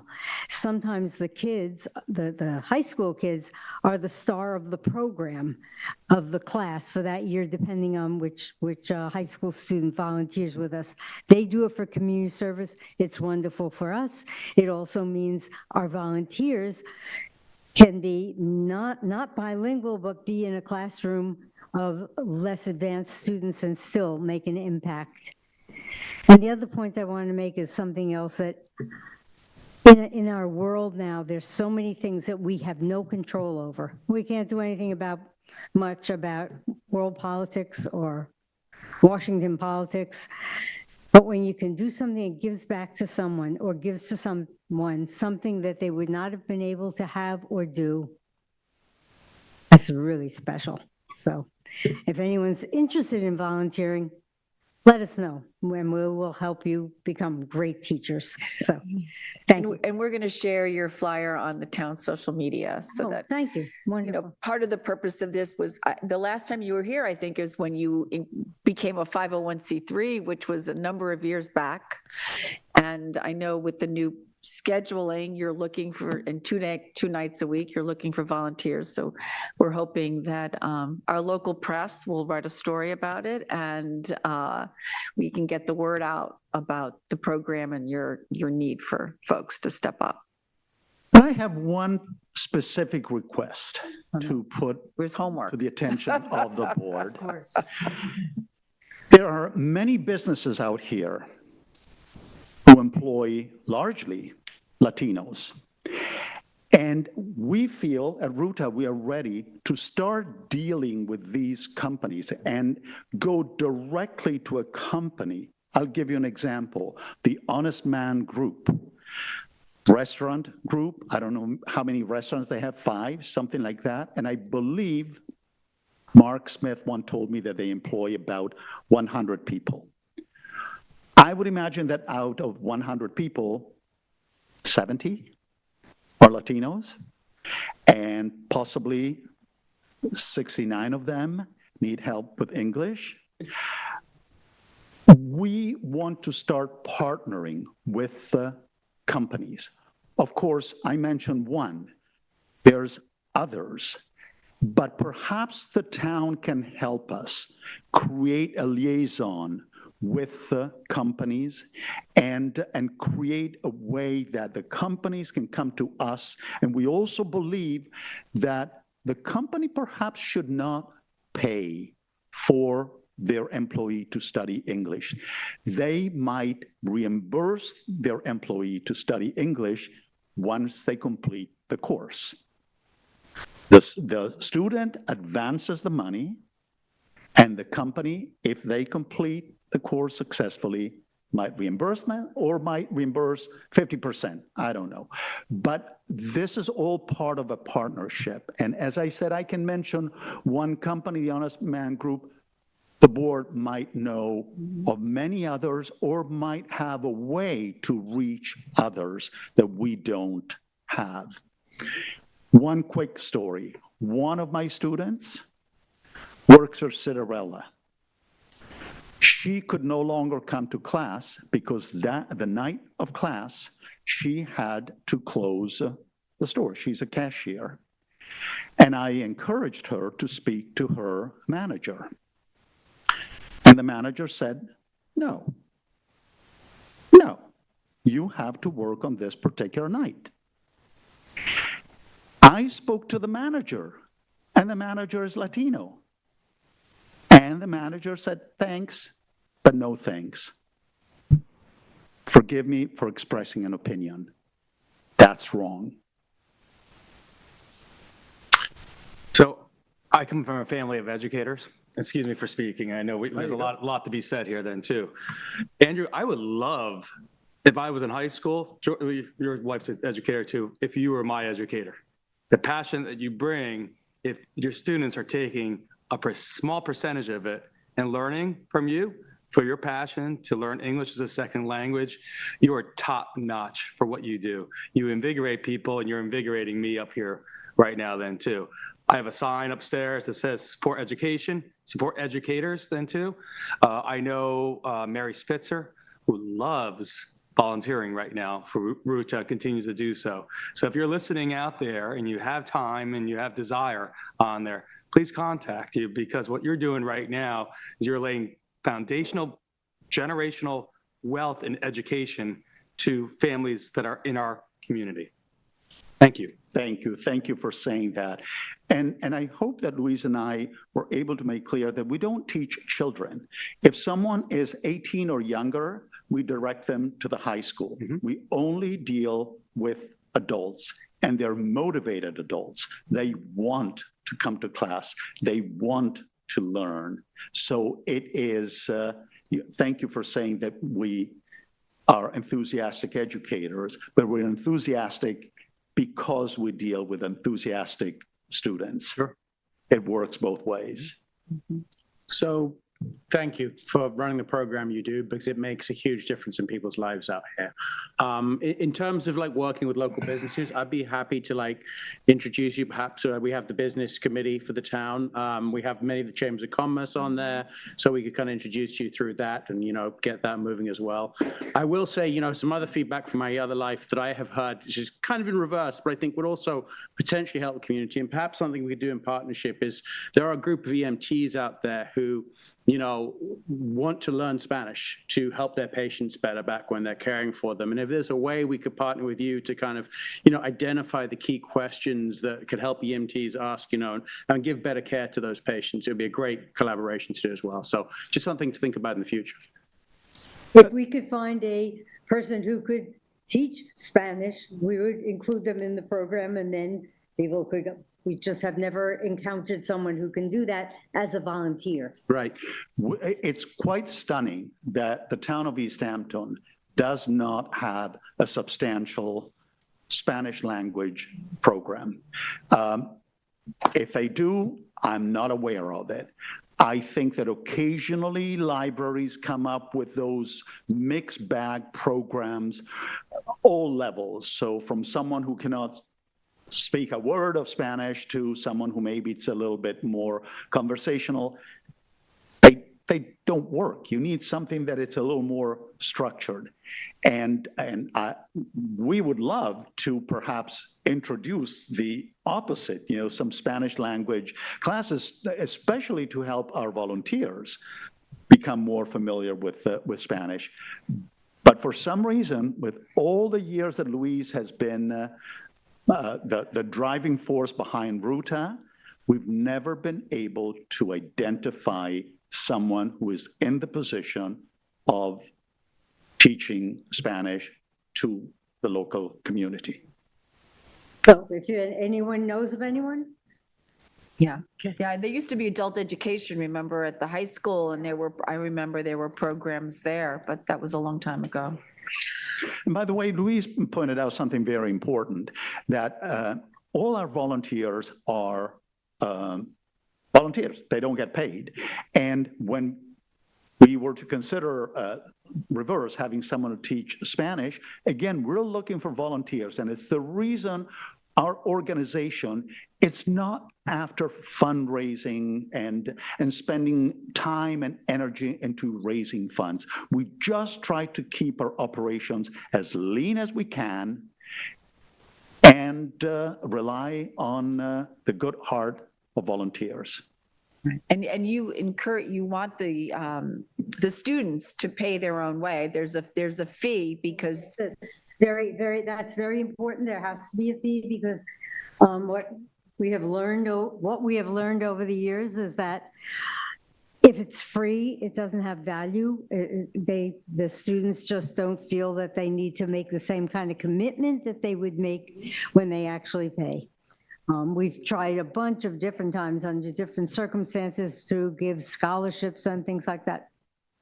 Didn't work out. So you have to have a little, what's the expression, skin in the game. Mm-hmm. And when it's not as expensive as the programs that are further west on the island, but it still is something that they have to do. They have to pay, and they get their books, supplies, and instruction. Great. I just want to thank you for what you're doing. Your flyer said that Route to 27 is a learning community, and it's so much more than a language learning community. I also want to really thank you for highlighting Carlos and his story and the idea that because someone doesn't speak your language, they're not intelligent. Is a barrier that really needs to be done away with. And with stories like that and what you're doing for folks, you're breaking down all of those walls that shouldn't exist in the first place. But that is a lot of people's thought, oh, if you don't speak the language. I'm second generation American. My grandparents came here. My mother's family, there were 12. They didn't learn English until they went to the school. And, you know, they could talk about tell us the barriers and not to look at people only by their ability to speak a language. It's such a base value of people, and it really has no value. So thank you for teaching all of us in the community. thank you for mentioning Carlos, because I have to be honest with you. As I was telling you a few words about Carlos, at one point, I really had to pause for a moment because I was getting emotional to think that I would probably never see him again. And he made an enormous impact on me and on my co-teacher, Michelle Thompson. And working in our community. Yes. By his work in our community, supporting the construction industry, supporting all these industries, that would not happen without the labor force that they hire. Funny little story. We took Carlos, Michelle and I took Carlos out for lunch the day before he left, and he said, I'm so glad that I'm going back to doing what I know how to do. I'm not a carpenter. I'm not about Right, we won't talk about where you worked. I'm a doctor. Thank you. Catherine Mitchell spoke earlier today. She is one of our volunteers. Catherine and I met a few days ago, and she brought up a very interesting point, if I may ask Catherine to address this, because it ties in with what Catherine talked about at the beginning of this meeting. Yes. Hello again, Catherine Mitchell. I've been a volunteer. This will be my third year with Ruta 27 as a volunteer teacher. And you know, I love education. I teach in a university and I'm a social worker, so I kind of lean that way anyway. And I'm an adult learner of Spanish as a second language, and I can relate on a very visceral level the difficulties of learning a second language as an adult. It is not easy. And one of the things that I've noticed in my relationship with Ruta is, as has been said, we're not just teaching a language, we're helping people become part of this community. And we've done that in a number of ways with field trips, going to different, the Domini House and Home Sweet Home. And honestly, I've lived here for a long time. I had never been to Home Sweet Home before, and just as to learn the history and to be part of the community. The thing that is also interesting to me, having just completed this adult water safety course, is that there is no outreach into the community, into the Spanish-speaking community that I'm aware of, are very limited to teach these same skills that I was just taught about, how the ocean works and water safety and CPR and what to do if there's a missing swimmer. All these things that we were taught in the last 5 weeks. It really struck me that it's vital that we communicate the same information to our non-English speaking community members. And, lest we need a concrete example, I'm sure we all remember what happened in Sag Harbor with little Cesar back in the spring.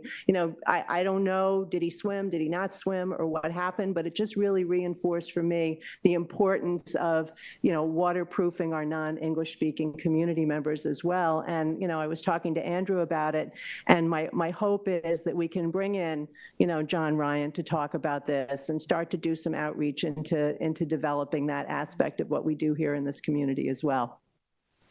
It's a great suggestion. Thank you. Yeah, I just want to say thank you as well. I think the service you provide is incredibly important.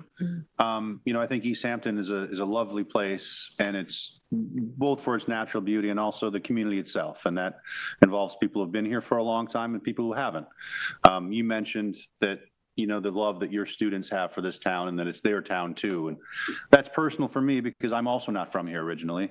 I've been here for over 20 years, but fell in love with the community and all parts of it. That being said, I do think that language can be a barrier.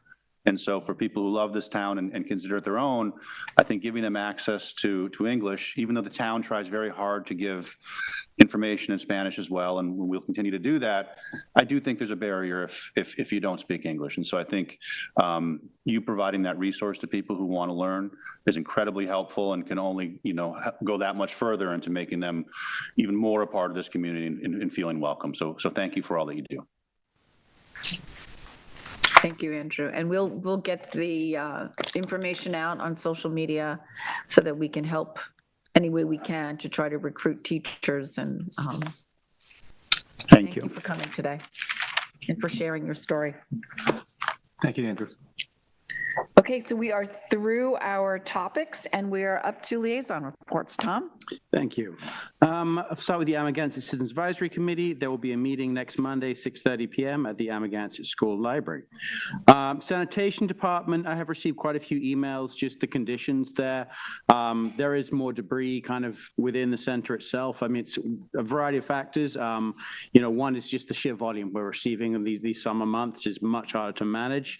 And two, we know we resource-wise, it's a challenge there as well. We are looking at kind of reshifting some resources, so we're going to try and get that cleaned up a bit better than it has been recently. Brooks Park, just to let my fellow board members know that the attorney's office and Brooks Park representatives are working on the revised license agreement. I hope to share that with my colleagues soon. Fort Hill Cemetery, we met fairly recently. Few issues came up there just to kind of keep on people's agenda. One is that we, in order to put the new irrigation system in, we will need electric put in there as well. So we'll have to have some monies for that. The road condition actually in the cemetery itself has been highlighted as is in need of repair. It's not a town-maintained road under the Supervisor of Highways Department. So we'll just have to figure out how we're going to finance that accordingly. And then lastly, just, wanting to move forward with the memorial wall. The existing memorial wall in that cemetery is pretty full at this point in time. We have had prior work done with LKMA about that expansion, so just something we're looking to move forward. East End Fire Chiefs, Jason, if you could bring up that image. We're meeting tonight at 7 p.m. at the Amagansett Fire Department. I also wanted to show this to people, the many things going on. I'm really delighted that we will actually be in East Hampton town offering an EMT class for people. Typically to take this class, you've had to drive an hour or two to take it. So we offered in Montauk at the Montauk Fire Department. Contact details are on there. If my colleagues approve, I'd love to get that shared in town media as well, just to kind of get more people signed up. Lastly, Emergency Preparedness Committee has been working on a tabletop exercise of a hurricane simulation that we want to present to the town board at some point. This is largely designed by the committee to just educate some of the newer town department heads just on how the communication systems work and, just shake the wheels should, an emergency come up, what training do they require, what resources might they require. So I'll be bringing them to that board in the near future. That's just got final review. And that is everything on my committee report. Thanks, Tom. David? I want to let everyone know, part of the town board's initiative, we have now installed another a year-round AED unit at the Maidstone Park ball fields. That means now all our town sports fields have year-round AEDs and located at them, and appropriate signage in English and Spanish is being installed. I want to thank the LIRR. I don't know if people have necessarily seen that, but the LIRR has now scheduled an additional a year-round train. I think it's the 514 train that comes out and typically the Cannonball during the summertime. But the LIRR and the MTA now is extending that year-round.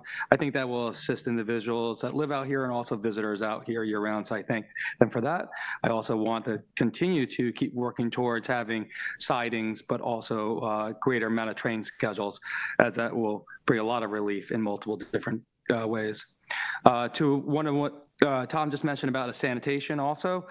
Sanitation has been going through a large capital project, and that capital project was to complete the construction debris lean-to, and it led to a lot of displacement, right, Tom, of where we were putting refuse there for recycling. That lean-to project, nearly a $2 million project, is now complete, and they're going to be working through that, and I think that will help, as Tom had mentioned, to some individuals' complaints or concerns other than too, and that's a large project. I want to thank Steve Lynch and Craig Fick for that too, and also our capital projects team.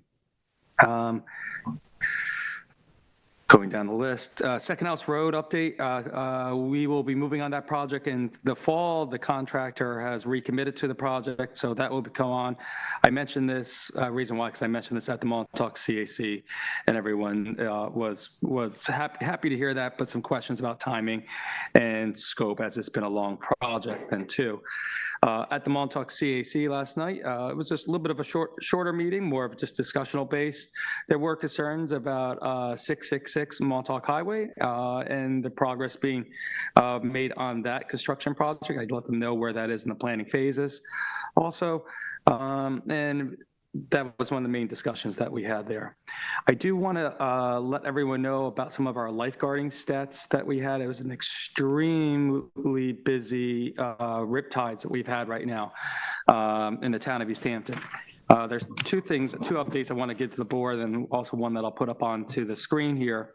This is from Assistant Amagansett District Chief Jeff Thompson. The final week of July was very busy for the town beaches. Last Tuesday, the Nipper Guard program concluded the successful annual Nipper tournament at Atlantic Beach. It was followed up by the junior lifeguarding tournament this past weekend, which was discussed here earlier, including participants from the Beach Guardian Water Safety Program. The junior lifeguard program will conclude for the season today. And the junior national lifeguards competitions is on in Fort Lauderdale, Florida. Town lifeguards will also compete in 3 days to follow. He didn't write this, but I also want to congratulate the East Hampton Town A and B, A lifeguards, women and men, for winning multiple tournaments in the area. East Hampton Town beaches remain well-staffed going through into the month of August. The past 4 days have been challenging for lifeguard stationing, particularly on Hotel Row and Montauk, where the bottom conditions have been uncharacteristically conducive to large, powerful rip currents. Just this past weekend, there were 137 rescues. 90% of them occurring in Kirk Park and South Edison beaches were recorded in those 4 days alone, bringing the total season to 267 rescues. Half of these rescues occurred outside of the protected areas. We're hopeful that the large swell currently impacting the ocean beaches will change the bottom conditions in Montauk enough to mitigate some of the rip current activities that they're presently observing. Primarily what we're saying is swim near a protected area. Lastly, I did receive this email and some updated stats just late yesterday. I'll share with the boards. But I want to, can I read something? And Jason, if you got this earlier, if you could put this up. This is a letter from an email that came to the town board from a person that was rescued. And geez, I need like better glasses. Dear Chief, I'm writing to express my immense gratitude and share a story about 3 members of your lifeguard team who saved my life today, August 2nd at about 10:48 a.m. on the beach in front of Merrim Hotel in Montauk. Lieutenant Hoffer, Lieutenant Gregg, and Captain Goldsmith, that's Charlie Goldsmith.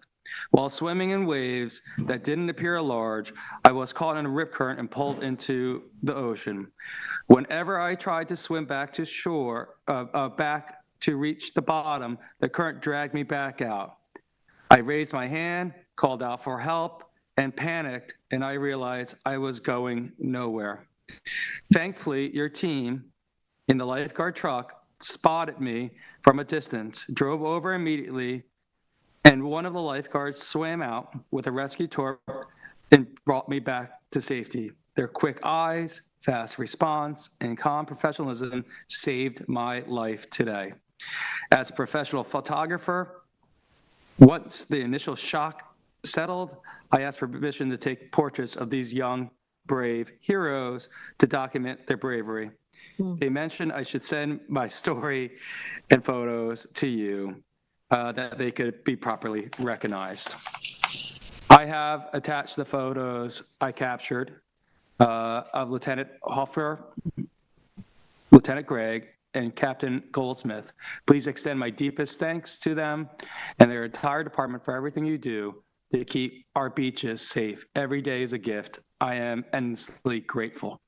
That was, I think, the 3rd email I've gotten like this in the last 8 days, and I'll send them all to the board. One was actually just received yesterday from a participant, from a swimmer that was in distress at ditch that got saved by one of the surf camps out there then too. So the ocean is been roaring. Be very careful out there. But what I think it shows under the chief lifeguard, John Ryan Jr., that we have some very professional lifeguards here.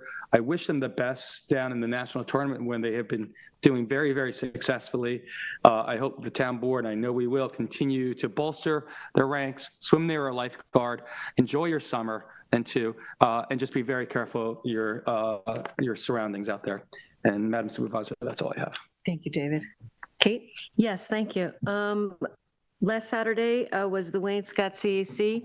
The meeting was over Zoom. It was originally scheduled to be an in-person meeting, but Hillary Osborne Malecki had scheduled a very interesting historic presentation that the CAC didn't know was happening at the chapel, so they went online. Because we were online, I was able to, in my liaison report, to share my screen and to walk through the facts, FAQs on the water contamination issue with Suffolk County Water Authority, and I walked through the entire facts. Also connected the links live for folks to Suffolk County Water Authority's website on the issue and their testing data that is up on their website. So it was very well received by the Wayne Scott CAC and the community members that were attended, and they were very grateful to have this resource to be able to go to. They also saw that the resource was updated the day before, on Friday the 31st, and I did indicate to them that this will be updated as new information comes in. So it's on the front page of the East Hampton Town's website. There's now not only are the FAQs listed as you scroll down, but there's actually a button now that will lead you directly to all the information and the Suffolk County Water Authority's website as well. The committee also discussed the ongoing traffic and increase in traffic issues, speeding, and concerns about traffic safety. And again, I'll be bringing back a recommendation to the board to go to public hearing on a stop sign that they have proposed after I receive information from Steve Lynch and the chief for Wayne Scott Stone Road and Wayne Scott Northwest Road. It's one of those intersections, many of which we have in the town, that are historic and beautiful, except they're not at a 90-degree angle, and sight lines are tough. And we have a number of those. The stop signs have been installed everywhere, not stop signs, the speed limit signs have been installed that lower the speed to 25 miles an hour. But again, speeding and sightline issues and pedestrian use, heavy pedestrian use down to the beach continue to intersect in those areas. The litter action, also, I just want to note that the chair and the committee also had an agenda item on guests and guest behavior and the amount of time that guests will be permitted to speak, as the meetings have been somewhat taken over by folks that have a personal agenda, but they're not actually speaking on the agenda of the Wayne Scott CAC. When they were asked to move on to another speaker, another community member, then a very vitriolic discussion went on in the chat, and the Wayne Scott CAC members do not want that to take over their meetings, because their agendas are formed by the community, by the CAC, and they're very important to the people attending. So they did establish some new guidelines for folks attending as guests and for speaking at the CAC. The Litter Action Committee continues to educate on litter across the town with short videos featuring their newest member, Sam.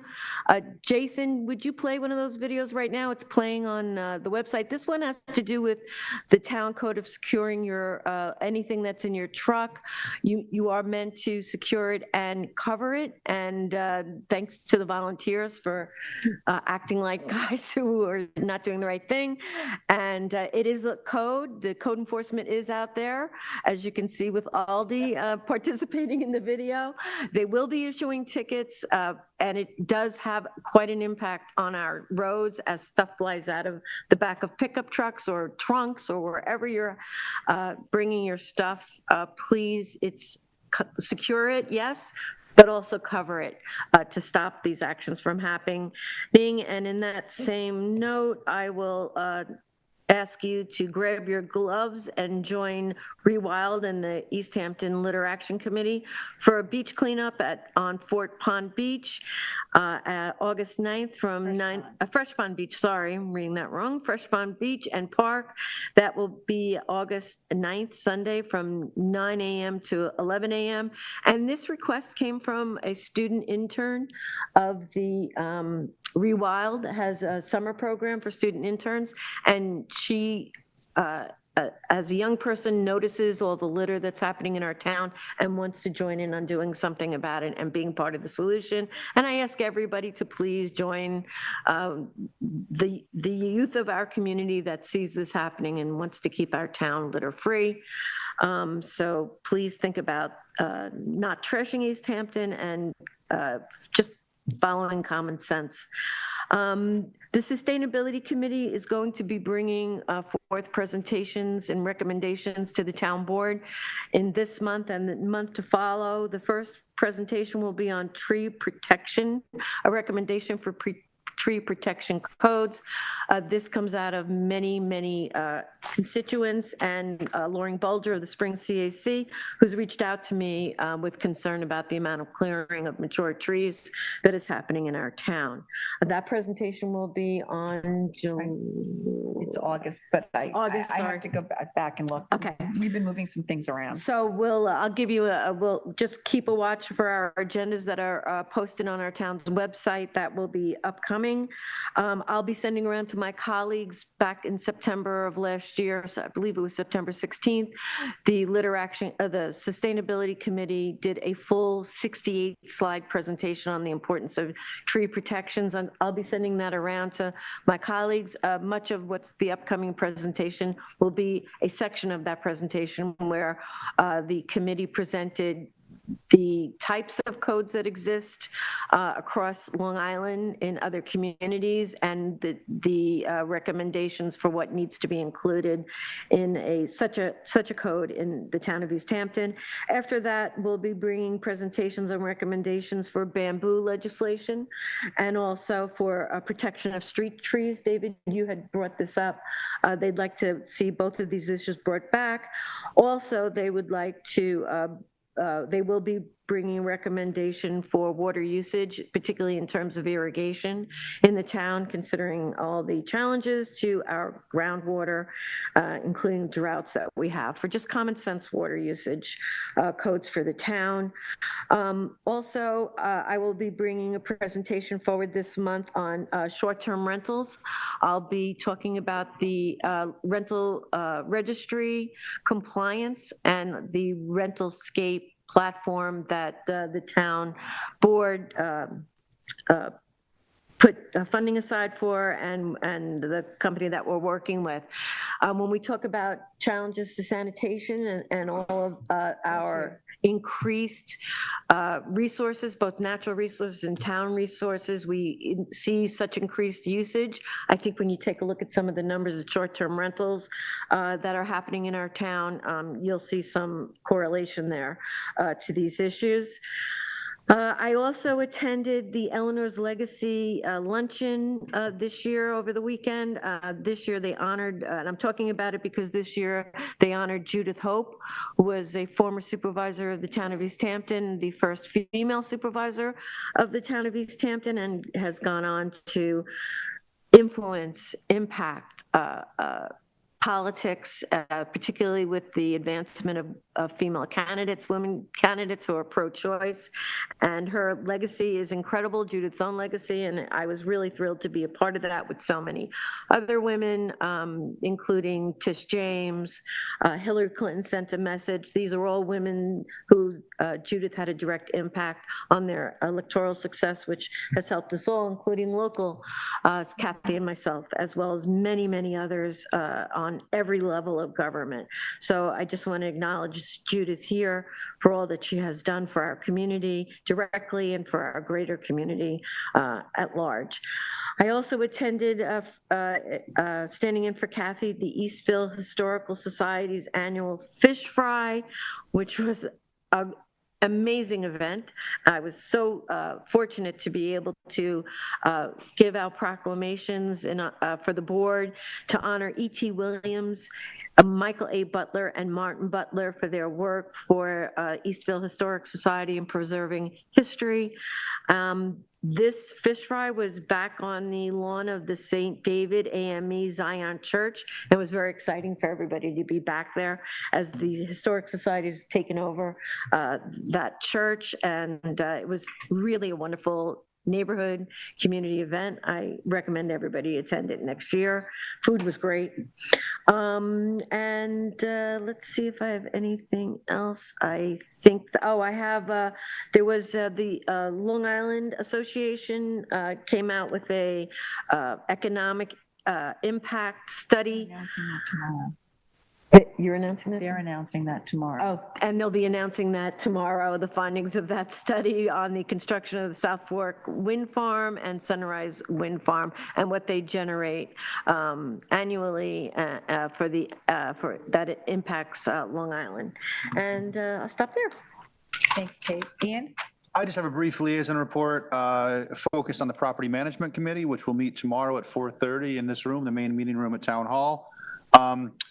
It'll mainly be an update on projects, but it's exciting because of the work that committee has done and this board. Projects are moving from the conceptual phase into actual work. There's the Carl Fisher House in Montauk that bid has been awarded and it's in the early stages of construction. Dave would know more about that. He's taking the lead on that project. The Osborne House in Waynescott, that bid has been awarded as well, and hopefully construction will start imminently to repair the outside and protect that structure long term. And then we have the Edwards House at Duck Creek, which is in the final stages of engineering, working with the engineer and the historical consultant to come up with final plans for that restoration. And the Parsons Dodge House is in the same boat. That structure is in pretty good shape, but we're finalizing engineering plans, working with the historic consultant, and hopefully we can go out to bid soon on those two projects as well. So more details on that tomorrow with updates on where those projects stand. Again, tomorrow, 4:30 in the main meeting room. Thank you, Ian. So I will give you prepare you. This is a long liaison report. I'm going to start with the East Hampton Town Police Department weekend activity. There were 248 calls for service, 106 car stops, 51 uniform traffic tickets issued, 6 arrests, 2 were for DWI, 3 for suspended license, and 1 for physical harassment altercation. There were 15 residential noise complaints, 5 commercial, and that resulted in 2 summonses issued, 6 accidents and 26 aided cases. We did get a grant, and there was a DWI checkpoint over the weekend on Montauk Highway near Navajo Lane in Amagansett. They screened more than 2,500 vehicles and arrested 2 drivers. I also had the privilege of attending the East End Youth Police Academy. We had heard we were putting a camp together for the first time. It was in conjunction, East Hampton Town Police Department, East Hampton Village Police Department, and Sag Harbor Village Police Department. The East Hampton School was lent their facilities. They had the camp at the middle school there. Was for students entering grades 8 through 12. There were 18 graduates. It was so impressive that I have asked Lieutenant Alversa to come to a town board work session and present the program. But I will say, of course, I was curious. There were, of the 18 students that participated, 5 were young women, more than half were Latinos. It was a tremendous opportunity for the young people to understand how, law enforcement works, what kind of training is involved. I was actually, one young man even handed in an application for employment. He wants to be a TCO. I think it's also going to be a great tool to recruit young people to come work for the town and the local village police departments. I also want to take a moment to share some really good news for East Hampton. Moody's has once again given the town its highest possible credit rating, AAA, along with its highest short-term rating for our bond anticipation notes or bands. I know folks, are not sitting at home thinking about municipal credit ratings, but they matter, a great deal in our day-to-day lives. A strong rating helps us borrow at better rates, which means we spend less on interest and can put more of our resources to work for our community needs. And then we have a great deal of important work underway. We're investing in roads and drainage, public safety and emergency communications, parks and recreation, town buildings and technology. We have been very deliberate about how we do that work. As everybody knows, we start in December, crafting the capital plan. That presentation typically happens in January and February. And then once the capital plan is approved, then we go every August for bonding. So on top of the good news about our strong, Moody's recognizing our strong financial management, healthy savings and manageable debt, we saw that same confidence when we went last week into the bond market. We received 16 bids for long-term bonds, nearly a record, along with 4 bids for our short-term notes. That strong competition helped us secure a rate of just over 3.2% on bonds and 2.86% on the notes, which is an excellent result for East Hampton taxpayers. I'm proud of the way we have balanced the needs in front of us with our responsibility to taxpayers, and we are moving important projects forward and planning for the future. And we do that from a position of financial strength. And, all of that work is, that careful work that happens behind the scenes. I just want to have a shout out and thank our town administrator, Becky Hansen, our deputy town budget officer, Neji Valera, and the entire finance team. And my colleagues on the board, we approach this work with care and a sense of responsibility that our residents deserve. I also want to update the community on the contamination encountered near the battery energy storage facility on Cove Hollow Road. Earlier this year, the Suffolk County Water Authority detected PFPRA at its Bridgehampton Road well field, removing 3 wells from service and limiting a 4th well to emergency use. The New York State Department of Environmental Conservation is in the process of sampling the property. DEC has stated that it has not determined the source of contamination detected to date. Suffolk County Department of Health Services is taking groundwater samples off-site where it detected PFPRA and PFAS and is sampling private drinking wells. The county has identified 26 homes in the area not connected to public water. Results are not yet in for all of those wells, and several have not yet been sampled, and we will report on that as we learn it. I would also like to provide an update on a recent action I've taken. When the facility was reviewed, I'm talking about the BEST facility, was reviewed in 2017 by the Town Planning Board, the town relied on technical information provided by the applicant stating that no liquid within the battery cells could spill and that the only hazardous spillable liquid at the site was oil contained in the transformers and inverters. The approved plans therefore included containment for that oil, but not a permanent system capable of capturing the fire suppression water generated during the May 2023 battery fire, which the Water Authority alleges exceeded 2.2 million gallons. The town is not suggesting that anyone should have predicted PFPRA contamination in 2017 or that the DEC has concluded that the facility is the source. The failure is that the applicant knew or should have known that a fire would be fought with water and that containment built for oil alone would be insufficient. That was knowable in 2017 and the applicant did not address it when they applied. As a result, we now have formally directed East Hampton Energy Storage Center, NextEra Energy, and National Grid to take 6 specific actions at their sole expense. First, they must submit for town approval a revised emergency and safety plan explaining how the facility would respond to a worst-case battery fire, contain all fire suppression water, and promptly notify the town and emergency agencies. Submission alone is not compliance. Second, they must provide stamped engineering plans and install the physical systems needed to capture and hold all fire water and runoff on the property. Third, they must prepare a comprehensive hazardous waste management plan covering damaged batteries, contaminated water and soil, routine battery replacement, and the eventual decommissioning of the facility. Fourth, they must correct and certify the facility's technical record, including complete information about the batteries, the materials they contain, any environmental testing conducted since the 2023 fire, and any changes made to the facility since it was approved. Fifth, they must provide an independent study examining whether this facility is still needed for the reliability of the East End electric grid and whether safer alternatives or another location could meet that need. Finally, they must provide the town and its consultants with full access and cooperation for inspections and environmental sampling and reimburse the town for the reasonable legal and technical costs of this review.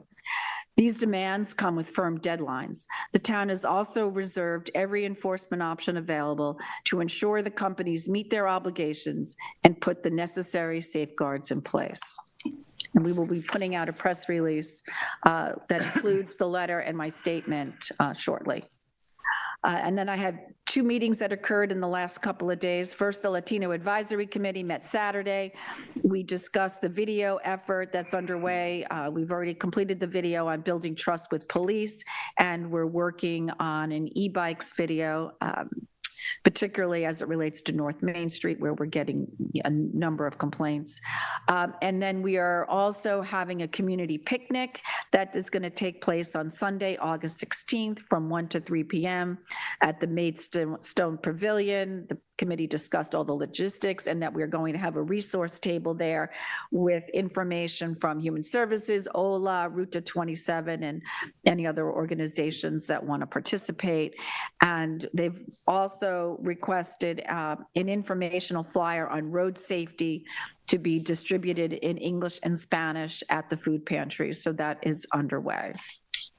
And then lastly, the East Hampton Sag Harbor CAC met last night. We had a presentation from Project MOST's Executive Director, Rebecca Morgan-Taylor, as it had been 2 years since Rebecca had an opportunity to address the committee on the new building or project, the evolution of that project on 3 Mile Harbor Road.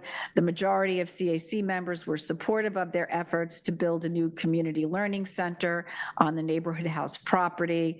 And then the other conversation and discussion we had was led by 2 residents who came to speak about having their UR road accepted into the town's highway system. And I'm reaching out to John Dolnicki, Steve Lynch, and I let Councilmember Lease know, because I believe we'll be hearing more from community members that live on UR roads about how and if roads can be accepted into the system. So that's what I have for my liaison report, and let us go on to resolutions. I will start with Resolution 2026-1174. This is to appoint an additional member to the East Hampton Arts Council. Be resolved that Jeffrey Drummond is hereby added as a member of the Arts Council for the calendar year remaining 2026. Second. All in favor? Aye. 1175 is to revise the adopted 2026 fee Schedule B for the town of East Hampton landfill. Just to give some background on this, we have brought this up before. This is for materials that cannot really be recycled and that they now have to be taken off the island for transport.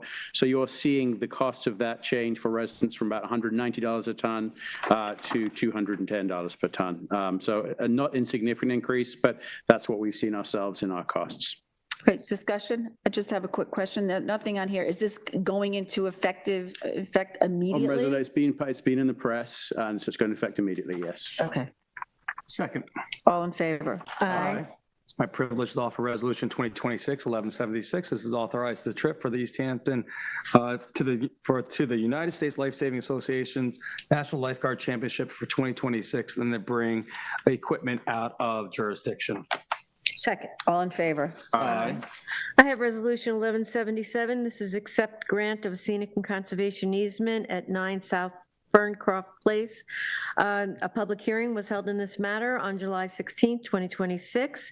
Resolved that the town hereby accepts the easement listed below. The grantor is David Cohen. The location is 9 South Ferncroft Place, it's Montauk. The reviewing agency is the planning board. Second. All in favor? Aye. I have Resolution 1178, which is the approval of various special events for August and September 2026. I'll read the ones that happen on public property.